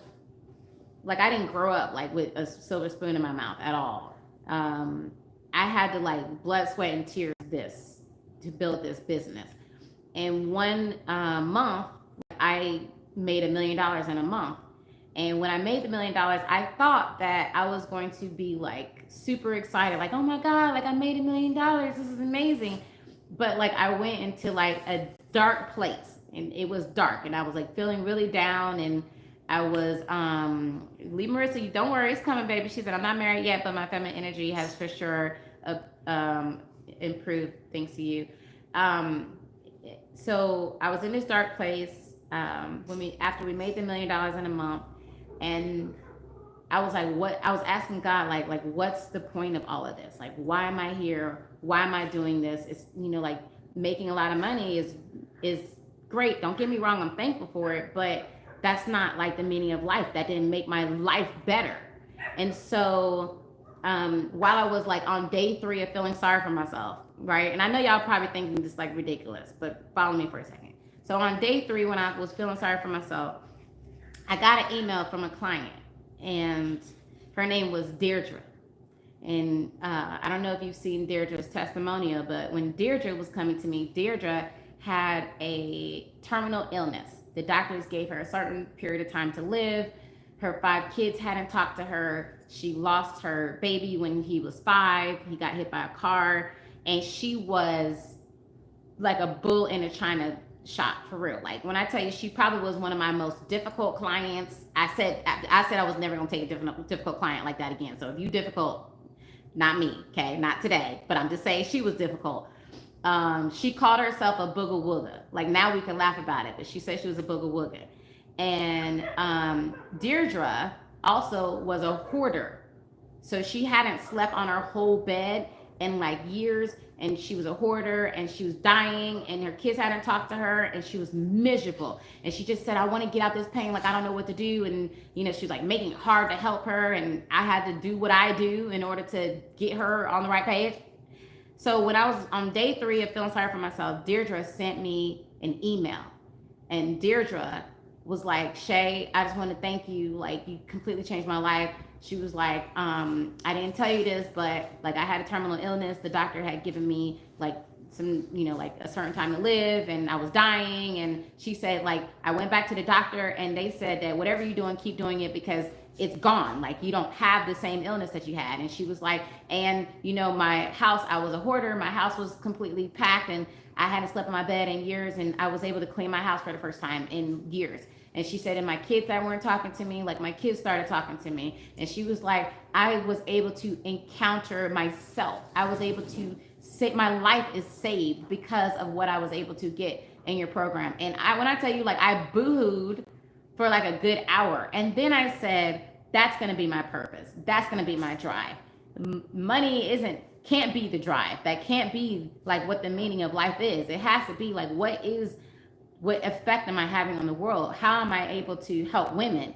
And by that being what makes me happy, that is what drives me to keep making my programs better. And that's what drives me to, when I'm tired, to keep showing up for those lives. And I'm addicted to it. Like, when you guys who are in Diva University, Boss Diva University, any one of my programs, when you like leave a testimonial, like that's the thing that gives me that fuel that makes me want to just keep going. So when like a former student tells me, like, Shay, you know, like, you changed my life and this changed me, like, that's what brings tears to my eyes, because I know that I didn't just help that woman change her life. She's changed her generation, her whole generational line. Her whole life has changed. Her children's life has changed. Her children's children, and oftentimes her mother's life. She sets her mother free, her grandmother free of the pain that they had to coexist in. One of the things that my students will tell you is I'm really big about Like, what is the process?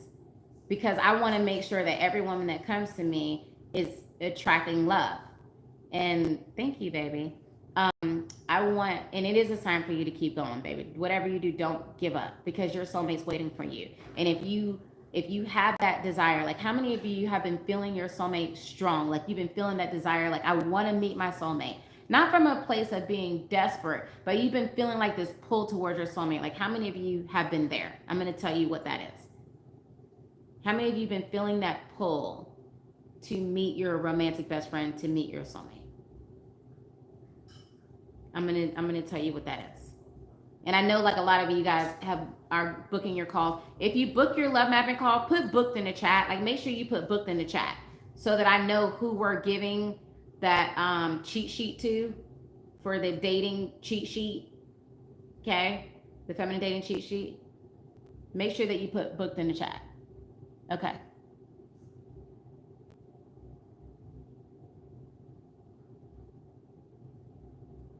Okay. Now, if you're feeling your soulmate, then this is what it means. Okay. One of my gifts, for those of you who are new, don't think I'm crazy. All right, you gonna know that I'm crazy pretty soon. Since I was 5, I became aware that I had a gift of being able to hear people's thoughts, and I could see into people's past, present, and future. And how I do that is I can see people's timeline. So I can see, like, where your soulmate is on your timeline and what version of you needs to show up in order to be able to meet your soulmate. And this is what I found, that when you start to, like, crave your soulmate, like when you're like, oh, I need to start taking the steps, I know I need to start doing the work, what that means is that you're coming around the bend. It's what I call coming around the bend. Or I tell my students, like, your train is getting ready to come. You need to get ready so you get on the train. It's kind of like you being at the train station when the train shows up so you can get on the train. That's what I call it. So what's happening is you feel the timeline when you're supposed to meet your soulmate.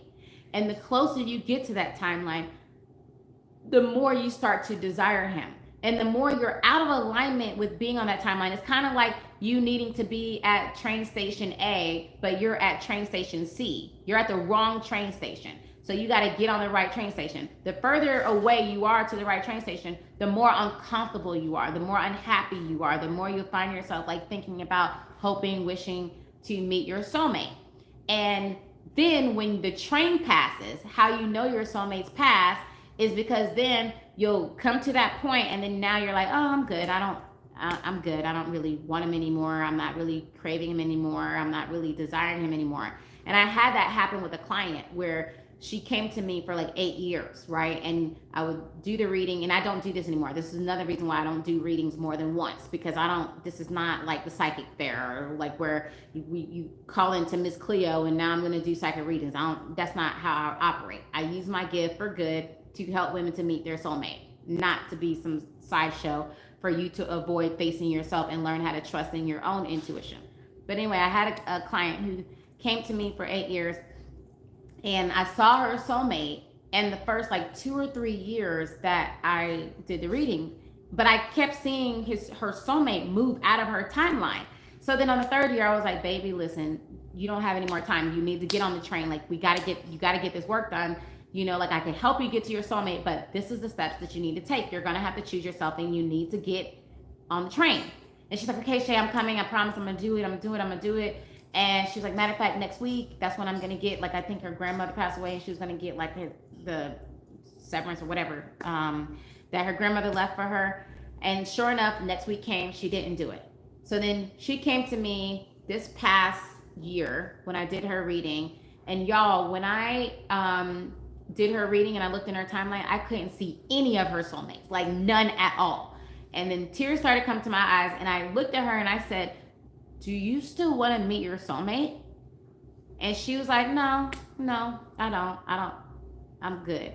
But you could tell that there was a sadness. You could tell it was like she gave up and her soulmate phased out of her timelines. It was like the weirdest thing. And I kept going back and forth. I kept even beating up on myself, like, maybe I should have said this, maybe I should have, like, convinced her or told her. But literally, by her not choosing herself, by her abandoning herself, she literally phased her soulmate out.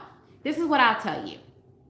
And Uncle Tony, aka Tony Robbins, he taught that whenever you feel like the desire, like a strong desire to take a step, like for many of you, when I said book your love mapping call, you were like, yes, I know I need to do it. Like you're like, I'm ready to meet my soulmate. I'm ready to take the steps. And then when you was getting ready to do it, then you hesitated and then you changed your mind. Like that's the moment. Like it's a window. It's a window where your subconscious mind or a lower frequency convinces you not to choose yourself so that you can stay on the same path, because your subconscious mind wants to keep predicting your future. But how does it keep predicting your future? By allowing you to stay in the same pain of the present.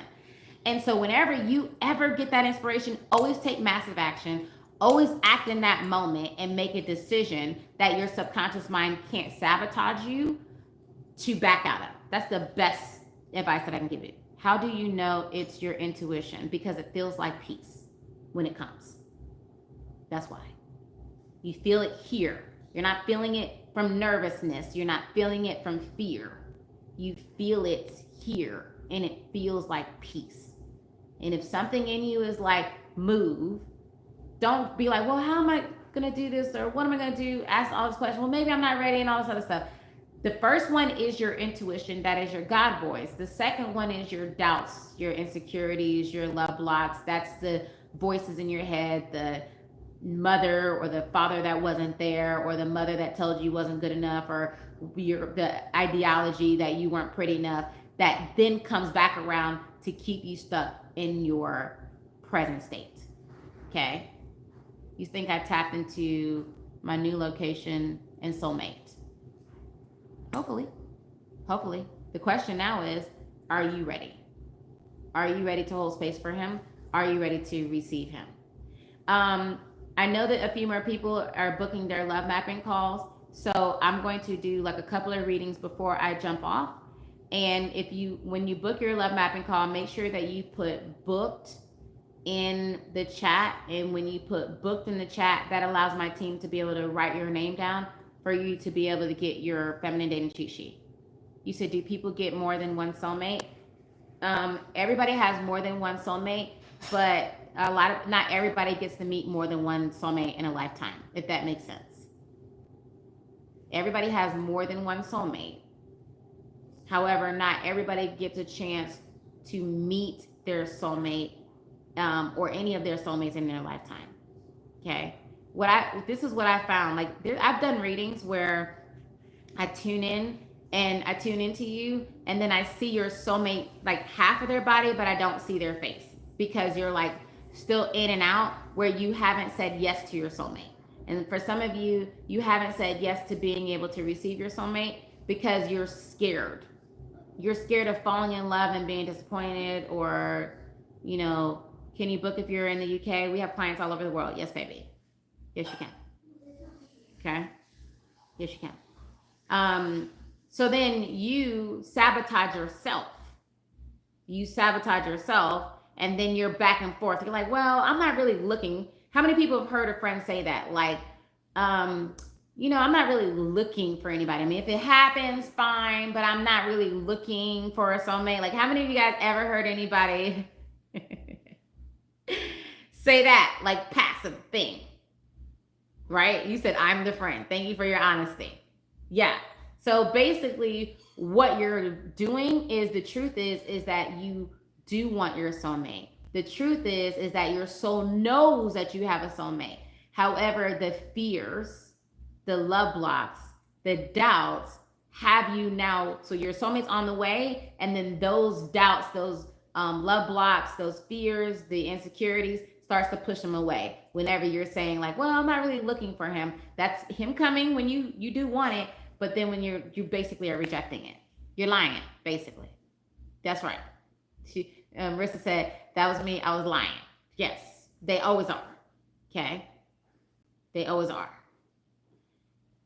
Okay, so let me see how many of you want me to start doing readings so I can see what's going on with you and see what's blocking you while you're booking? How many of you want me to do that? How many of you have already booked? Let me start with you. How many of you already booked your love mapping call? Okay. Thank you. You're welcome. Um,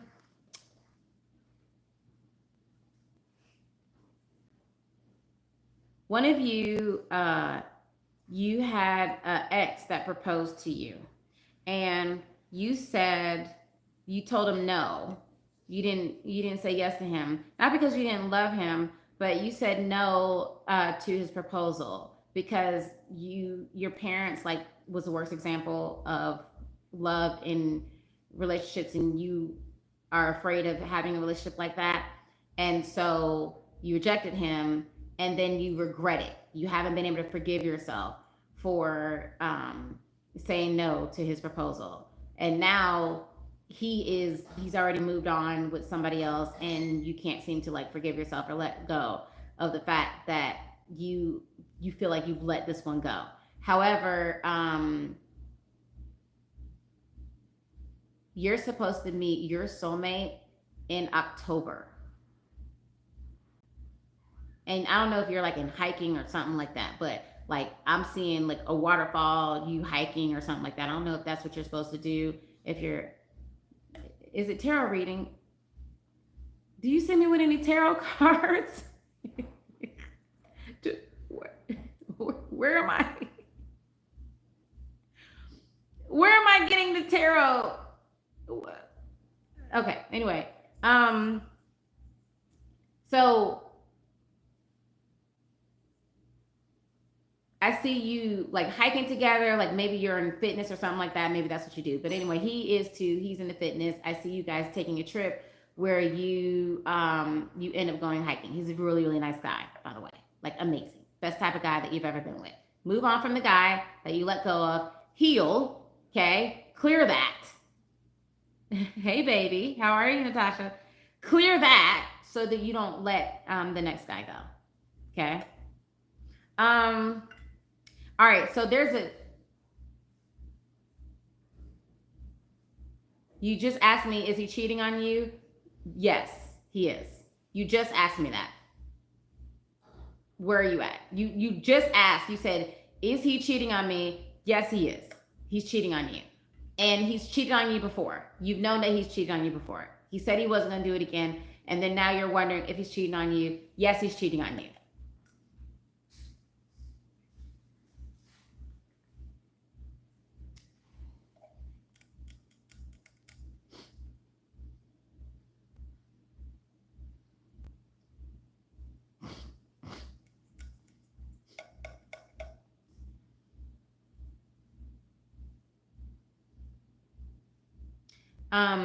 Alicia,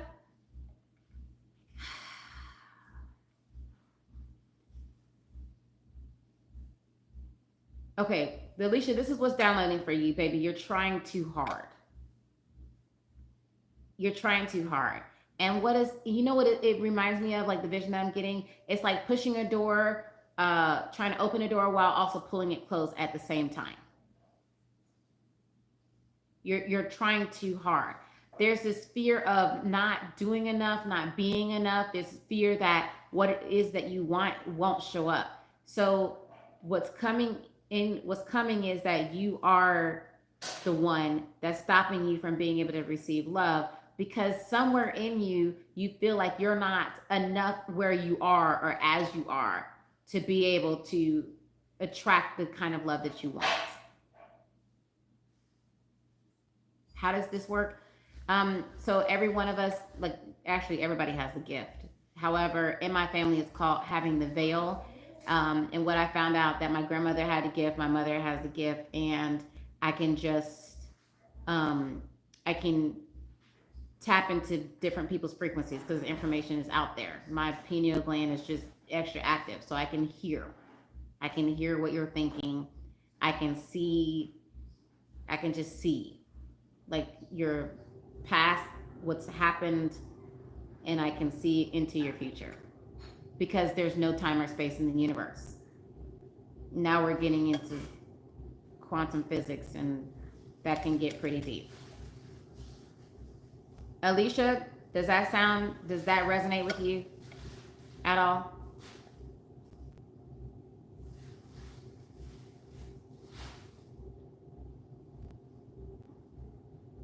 I had a client last week. I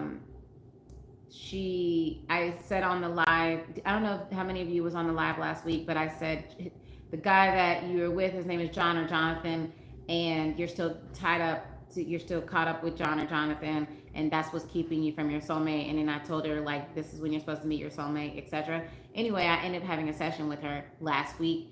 And she's enrolled in my own personal, like, I'm going to be doing an elite class with only 10 women that starts the end of July, and now she's enrolled in that class. And she was like, Shay, my mouth dropped open when you did that reading. Like, I can't believe, like, everything that you said was like right on point. So at this point now, I didn't know what it was when I was younger, but I know how to control it now. I allow spirit, God, to move through me, and then give me whatever it is that I need to give to you. One of you are still sleeping with your ex-husband.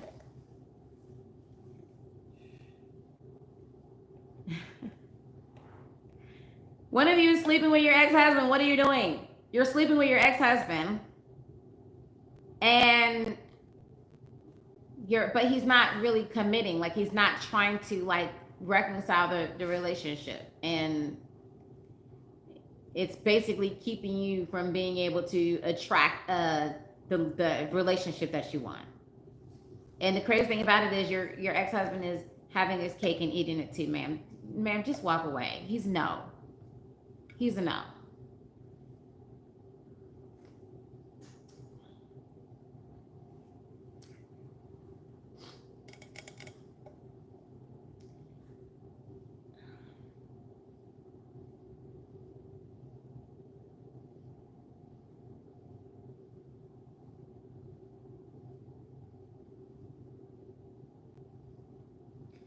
One of you,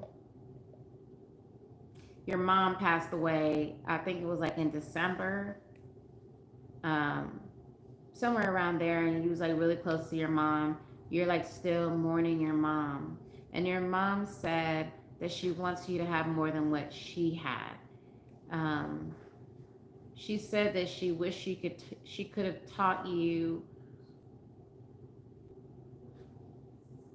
how she, like, you already knew that she worshiped you and she loved you and she thought you was amazing, but she wished she could have taught you how to date, knowing that you really was a gift, and that the man that's for you would be lucky to have you. I believe that she was either married or with a man who treated her less than, and so then that's been the example. But she wants you to have more. She wants to be able to love through you, or experience that love through you. And so she wants you to first, she said, get up, stop crying for her. She's happy and she's at peace. And then second, she wants you to experience the love that she wasn't able to have. Do I use the spirit to help me do readings? Yes. The.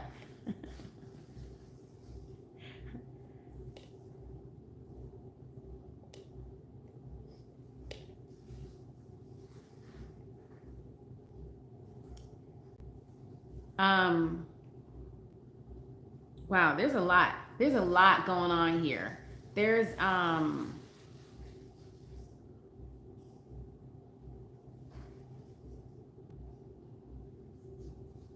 you know what it sounds like sometimes, like when it gets like this, it's like a lot of people. You ever been like at a train station or somewhere where there's a lot of people talking at the same time, and then you're like trying to pull out the conversation or the voice?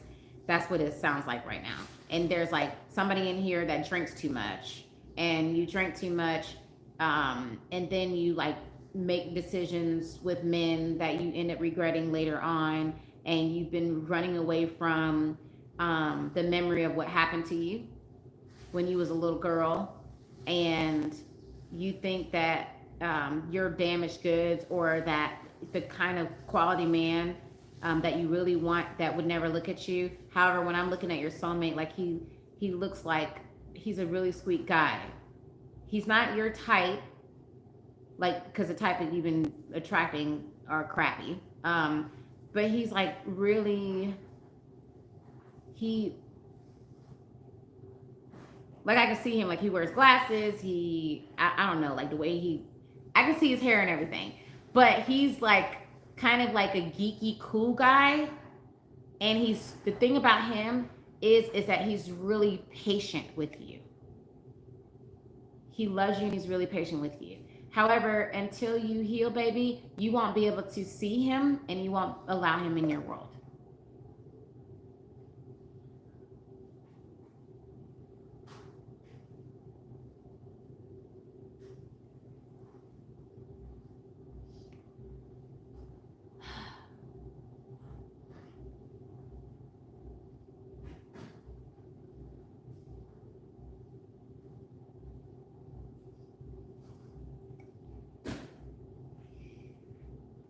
Baby Masky, you're not damaged.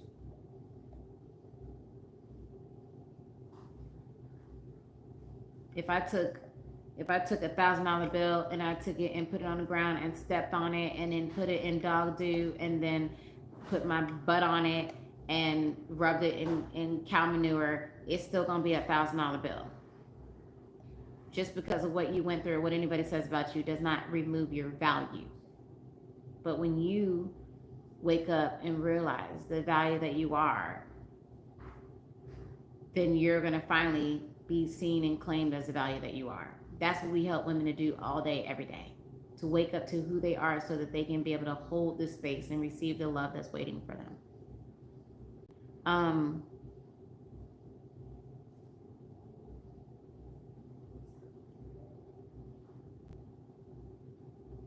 So, all right, baby, you asked, like, is your love going to come back? And the thing about it is that this is what I'm seeing. That is not your soulmate. You're looking right when your soulmate's coming left. That's not your soulmate. But that was an infatuation that you had with somebody, and he served his purpose, but that's not the person that you're supposed to be with. That's not the person that's going to make you happy long term. But when you really are able to accept and you become your own soulmate, and when you fall in love with you, and there's been too much rejection of you that's been happening. So then because you continue to reject yourself, then you tend to attract people that reject you as well.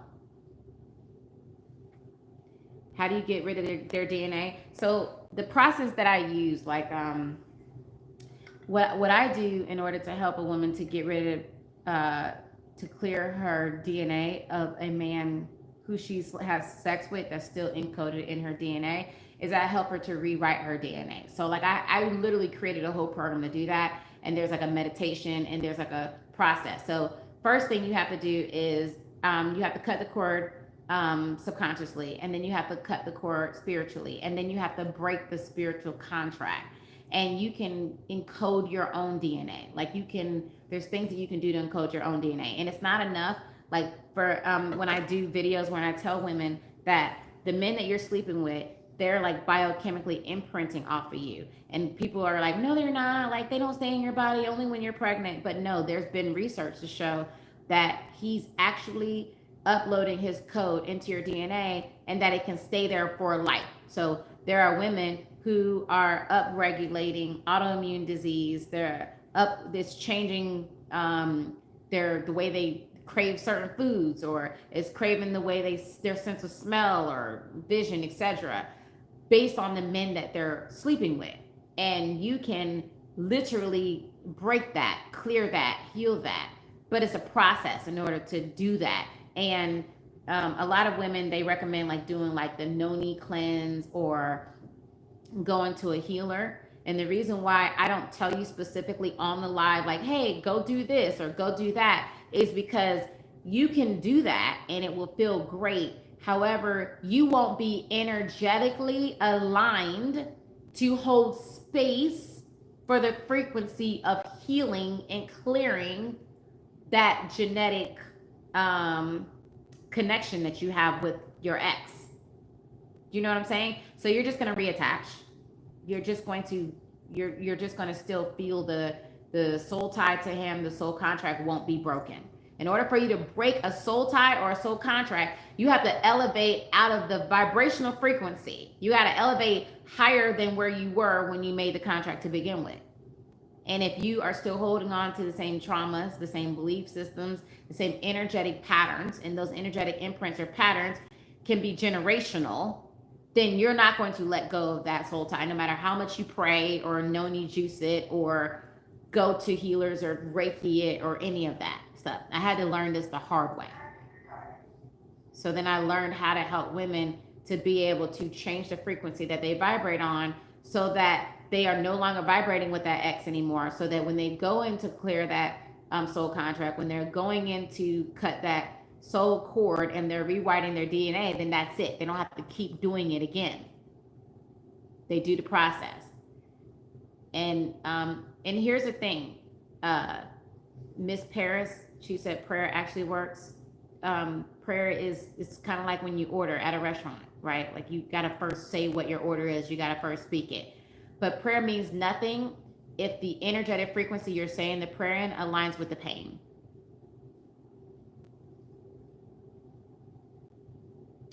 If your prayer, your words coming out your mouth is, God, help me to let go of this ex who like mistreated me, who broke my heart, etc.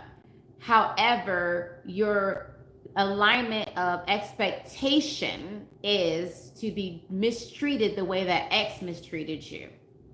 If the pain of your past aligns with the frequency of that ex, then all the prayer in the world is not going to have you elevated. Actually, you're praying the prayer to further encode that soul cord. If you're able to break a soul cord, that means that you're able to elevate energetically and in consciousness. And in order for you to be able to break a soul tie and rewrite your DNA and break a soul contract, and those are three different things.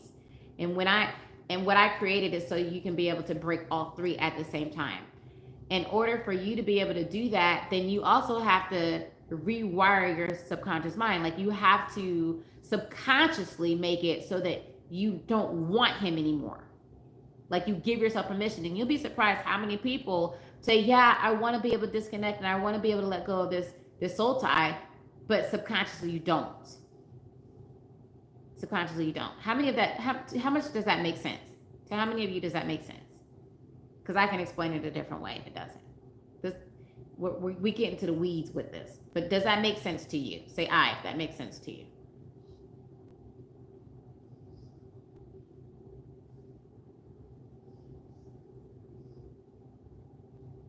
So this is what I say, like, I'm also, I can do Reiki, I do healing, like there's so many different things that I have the ability to do. And when somebody comes to me, like for healing, I had a client one time who I adored.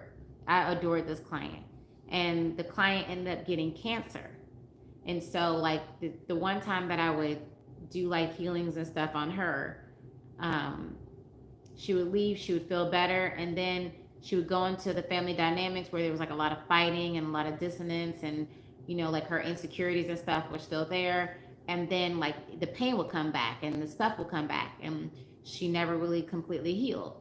And the reason why, it's kind of like with Reiki, it's like you doing a mud run, going and taking a shower, washing all the mud off, and then stepping right out the shower back into the mud. If the environment you're going into, and the environment, I'm not talking about outside of you, the environment here, the environment in your energetic and auric field, if that environment resonates with the pain and the mindset and the belief system that caused the dis-ease, or that caused the dysfunctional relationships, or that caused the lack, then baby, I promise you, you can go to all the Reiki masters, you can do all the healing, all the noni bath juicing, you can do whatever it is, all the praying, but then it's not going to go away, it's going to stay. And this is the thing that I teach a lot of like psychologists and psychiatrists. I teach a lot of women that's in the mental health industry. I would love to be able to teach them my method for being able to help women who've experienced sexual trauma, women who have struggled in relationships and attracting healthy relationships because they're missing a major element.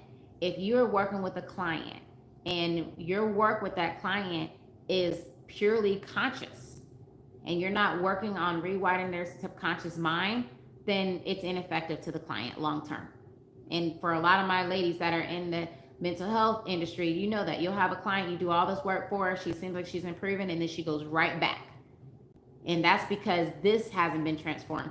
Her nervous system hasn't been rewritten and re-regulated. And if you don't do that, then you're going to go back to the old patterns. So all incorporated in my university, I had to invent a method because when I was doing it, there was nobody else that was able to do that for me. So I had to combine multiple methods like EMDR, hypnotherapies, the NLP, RTT. Like I combined and invented my own method for helping a woman to be able to rewire her subconscious mind and her nervous system so that she can, when she heals permanently.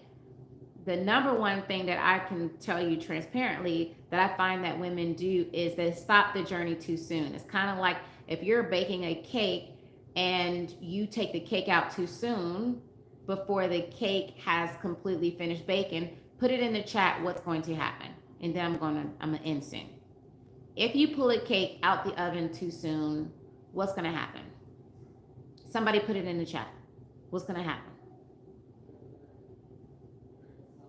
Hello? Facebook, I so wish I could read your comments. It doesn't come up. I don't know why it's not coming up on the screen. But next week I'm gonna make sure I can see. That cake is going to drop. If you pull it out the oven too soon, baby, it's not gonna overcook. It's gonna drop. You know how the old folks would say, stop running around in the kitchen before you make my cake drop?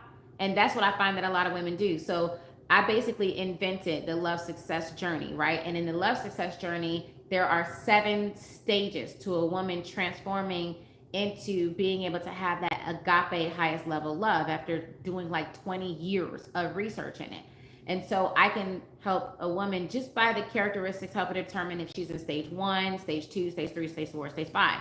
And then like I had to hire like science analysts and to create like a formula, an algorithm to be able to help a woman determine like what stage is she in so that she understands like where she's at based on a series of questions so she can move through these stages predictably to determine the quality of the relationship that she'll be able to attract. So she's in stage 1, her relationship readiness means that she's like at 90% that the relationship is more likely to fail, right? So if a woman gets married when she's in stage 1, then she's guaranteed she's going to get a divorce, okay? It's less than 10% the relationship's going to work.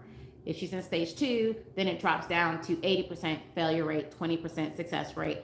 Stage 3, then it drops down to 50%. And then in stage 4, it drops down to 25%, right? So then the more she goes up the stages, the more likely that her relationship is going to be successful. And as she goes up the stages, then she's clearing the love blocks. She's increasing the feminine energy. She's going to start to find that the quality of the man that she's attracting improves and is predictable. Like this is like clockwork. So what I find is when a woman usually gets around stage 3, that's when she gets super confident or cocky, or she gets complacent. I'm sorry, she gets cocky or complacent. What does that mean? Complacent means that she's like, you know what, I'm good. I don't even need to be in a relationship. Like she kind of like forgets that her original goal was to meet her soulmate, and then she gets complacent in just feeling, you know, like she's not feeling the pain that she was feeling or the discomfort she was feeling before, so she doesn't have the motivation anymore to continue on the journey, right? And or she gets cocky. She's like, oh, I'm good, I'm gonna start dating. And then she goes out and she dates, and then she like 50-50 quality men that's showing up, or 50% like low quality. So then when she like meets the low quality men, then she starts getting discouraged and she thinks that all of her work didn't really do anything. The sweet spot is stage 4. And that's why in my program, you're not dating until you get to stage 4, because in stage 4, that's when like the successful men are gonna show up. The successful men with character, the men that are in their masculine energy. That's when your more abundance is going to show up. That's when your improvement in your relationship with your kids or with your parents or friendships, that's when that improves up. That's when you start to feel like an inner peace with no relationship. You're just happy and you become a magnet. That's usually when you no longer need to abide by rules, but you always follow the rules naturally because you're going to move a certain way. Your level of confidence, thank you. That always looks like a penis to me, but thank you so much. I so appreciate you for giving that. But you're going to move a certain kind of way. And so usually when a woman's like in stage 4, stage 5, I can predict when she's gonna meet her soulmate, like down to like 3 months. It's easy, like you can see it on her. Like her aura looks different. The look in her eyes looks different. It does look like a peanut, don't it? Like the look in her eyes looks different. Like it's just like obvious signs where you can predict, and she feels it. Like she can feel her soulmate. She starts to hear her soulmate, and then sure enough, like within 3 months, she ends up meeting her soulmate, and it's no longer up to chance. It's predictable. You said, I'm not sure what I feel, sometimes numb and sometimes happy. It's in and out. That's because you're in stage 1. You can even be at stage 0. And when you're at that stage, it is literally dangerous for you to date when you're at that stage. It's dangerous. Anyway, if you want my help, if you want to be able to have better, if you want to be able to feel better, if you want to have more abundance, if you want to have more happiness, if you want to meet your soulmate, then all you have to do is go to lovemappingcall.com. And for only those of you who are on the live, I'm doing a special where you can book for only $49. And I'm going to give you the feminine dating cheat sheet that I only give to my students. So then now you will know exactly what date to go on. Go on the coffee date first, then the fun date second, and then the dinner date first. And then you're going to know exactly what questions to ask on each one of the dates. Like, what are the signs? What are you looking for? Okay. When you're having a phone conversation, what should you ask him to see if you should move to the next date? Some of you guys are going on dates with a man that showed clear signs he was a Build-A-Bear. Okay. You're going on dates with men that's showing you that he's highly in his feminine energy. He's not the kind of man that wants to pour into you. He's not in his prince. You know, earlier I was teaching you about a man's different phases and how he's either in the knight stage, the prince phase, or the king phase. And so you will see if he's in that phase, and you'll have a chat. So you're going to be able to get that. You'll be able to get that when you book your love mapping call. And I'm going to leave you with this. Go to lovemappingcall.com. Okay. It's 2 P's. I don't know what's going on. YouTube, am I flashing to y'all? This is super weird. YouTube is doing something weird. It's lovemappingcall.com. So if you go to lovemappingcall.com, then that's when you can book your love mapping call. I'm gonna leave you with this. I leave this at the end of all of my lives. I love all of you guys. Thank you so much for tuning into my lives. Thank you for liking my videos, for trusting me. Thank you for just all y'all support. Okay, because I know positivity isn't always popular. It's the drama, it's the negativity that usually goes viral, and that's usually popular. So thank you. When you like that video, you give another woman a chance to see a video that can change her life. And I appreciate you for that. And I thank you. And if you know nothing else from me, know this. Baby, I don't care what any Build-A-Bear with the podcast says to you. I don't care how your ex treated you. I don't care what happened to you in the past. You are the prize. And when you finally wake up to that fact, then you will become a magnet to a man that rises up to claim you as the prize you've always been. I love you. I promise you. God bless you, and good night. I look forward to seeing you on the inside. Bye, Divas. Have a good night. Look, I don't know what's happening on YouTube, but it's doing something weird, my love.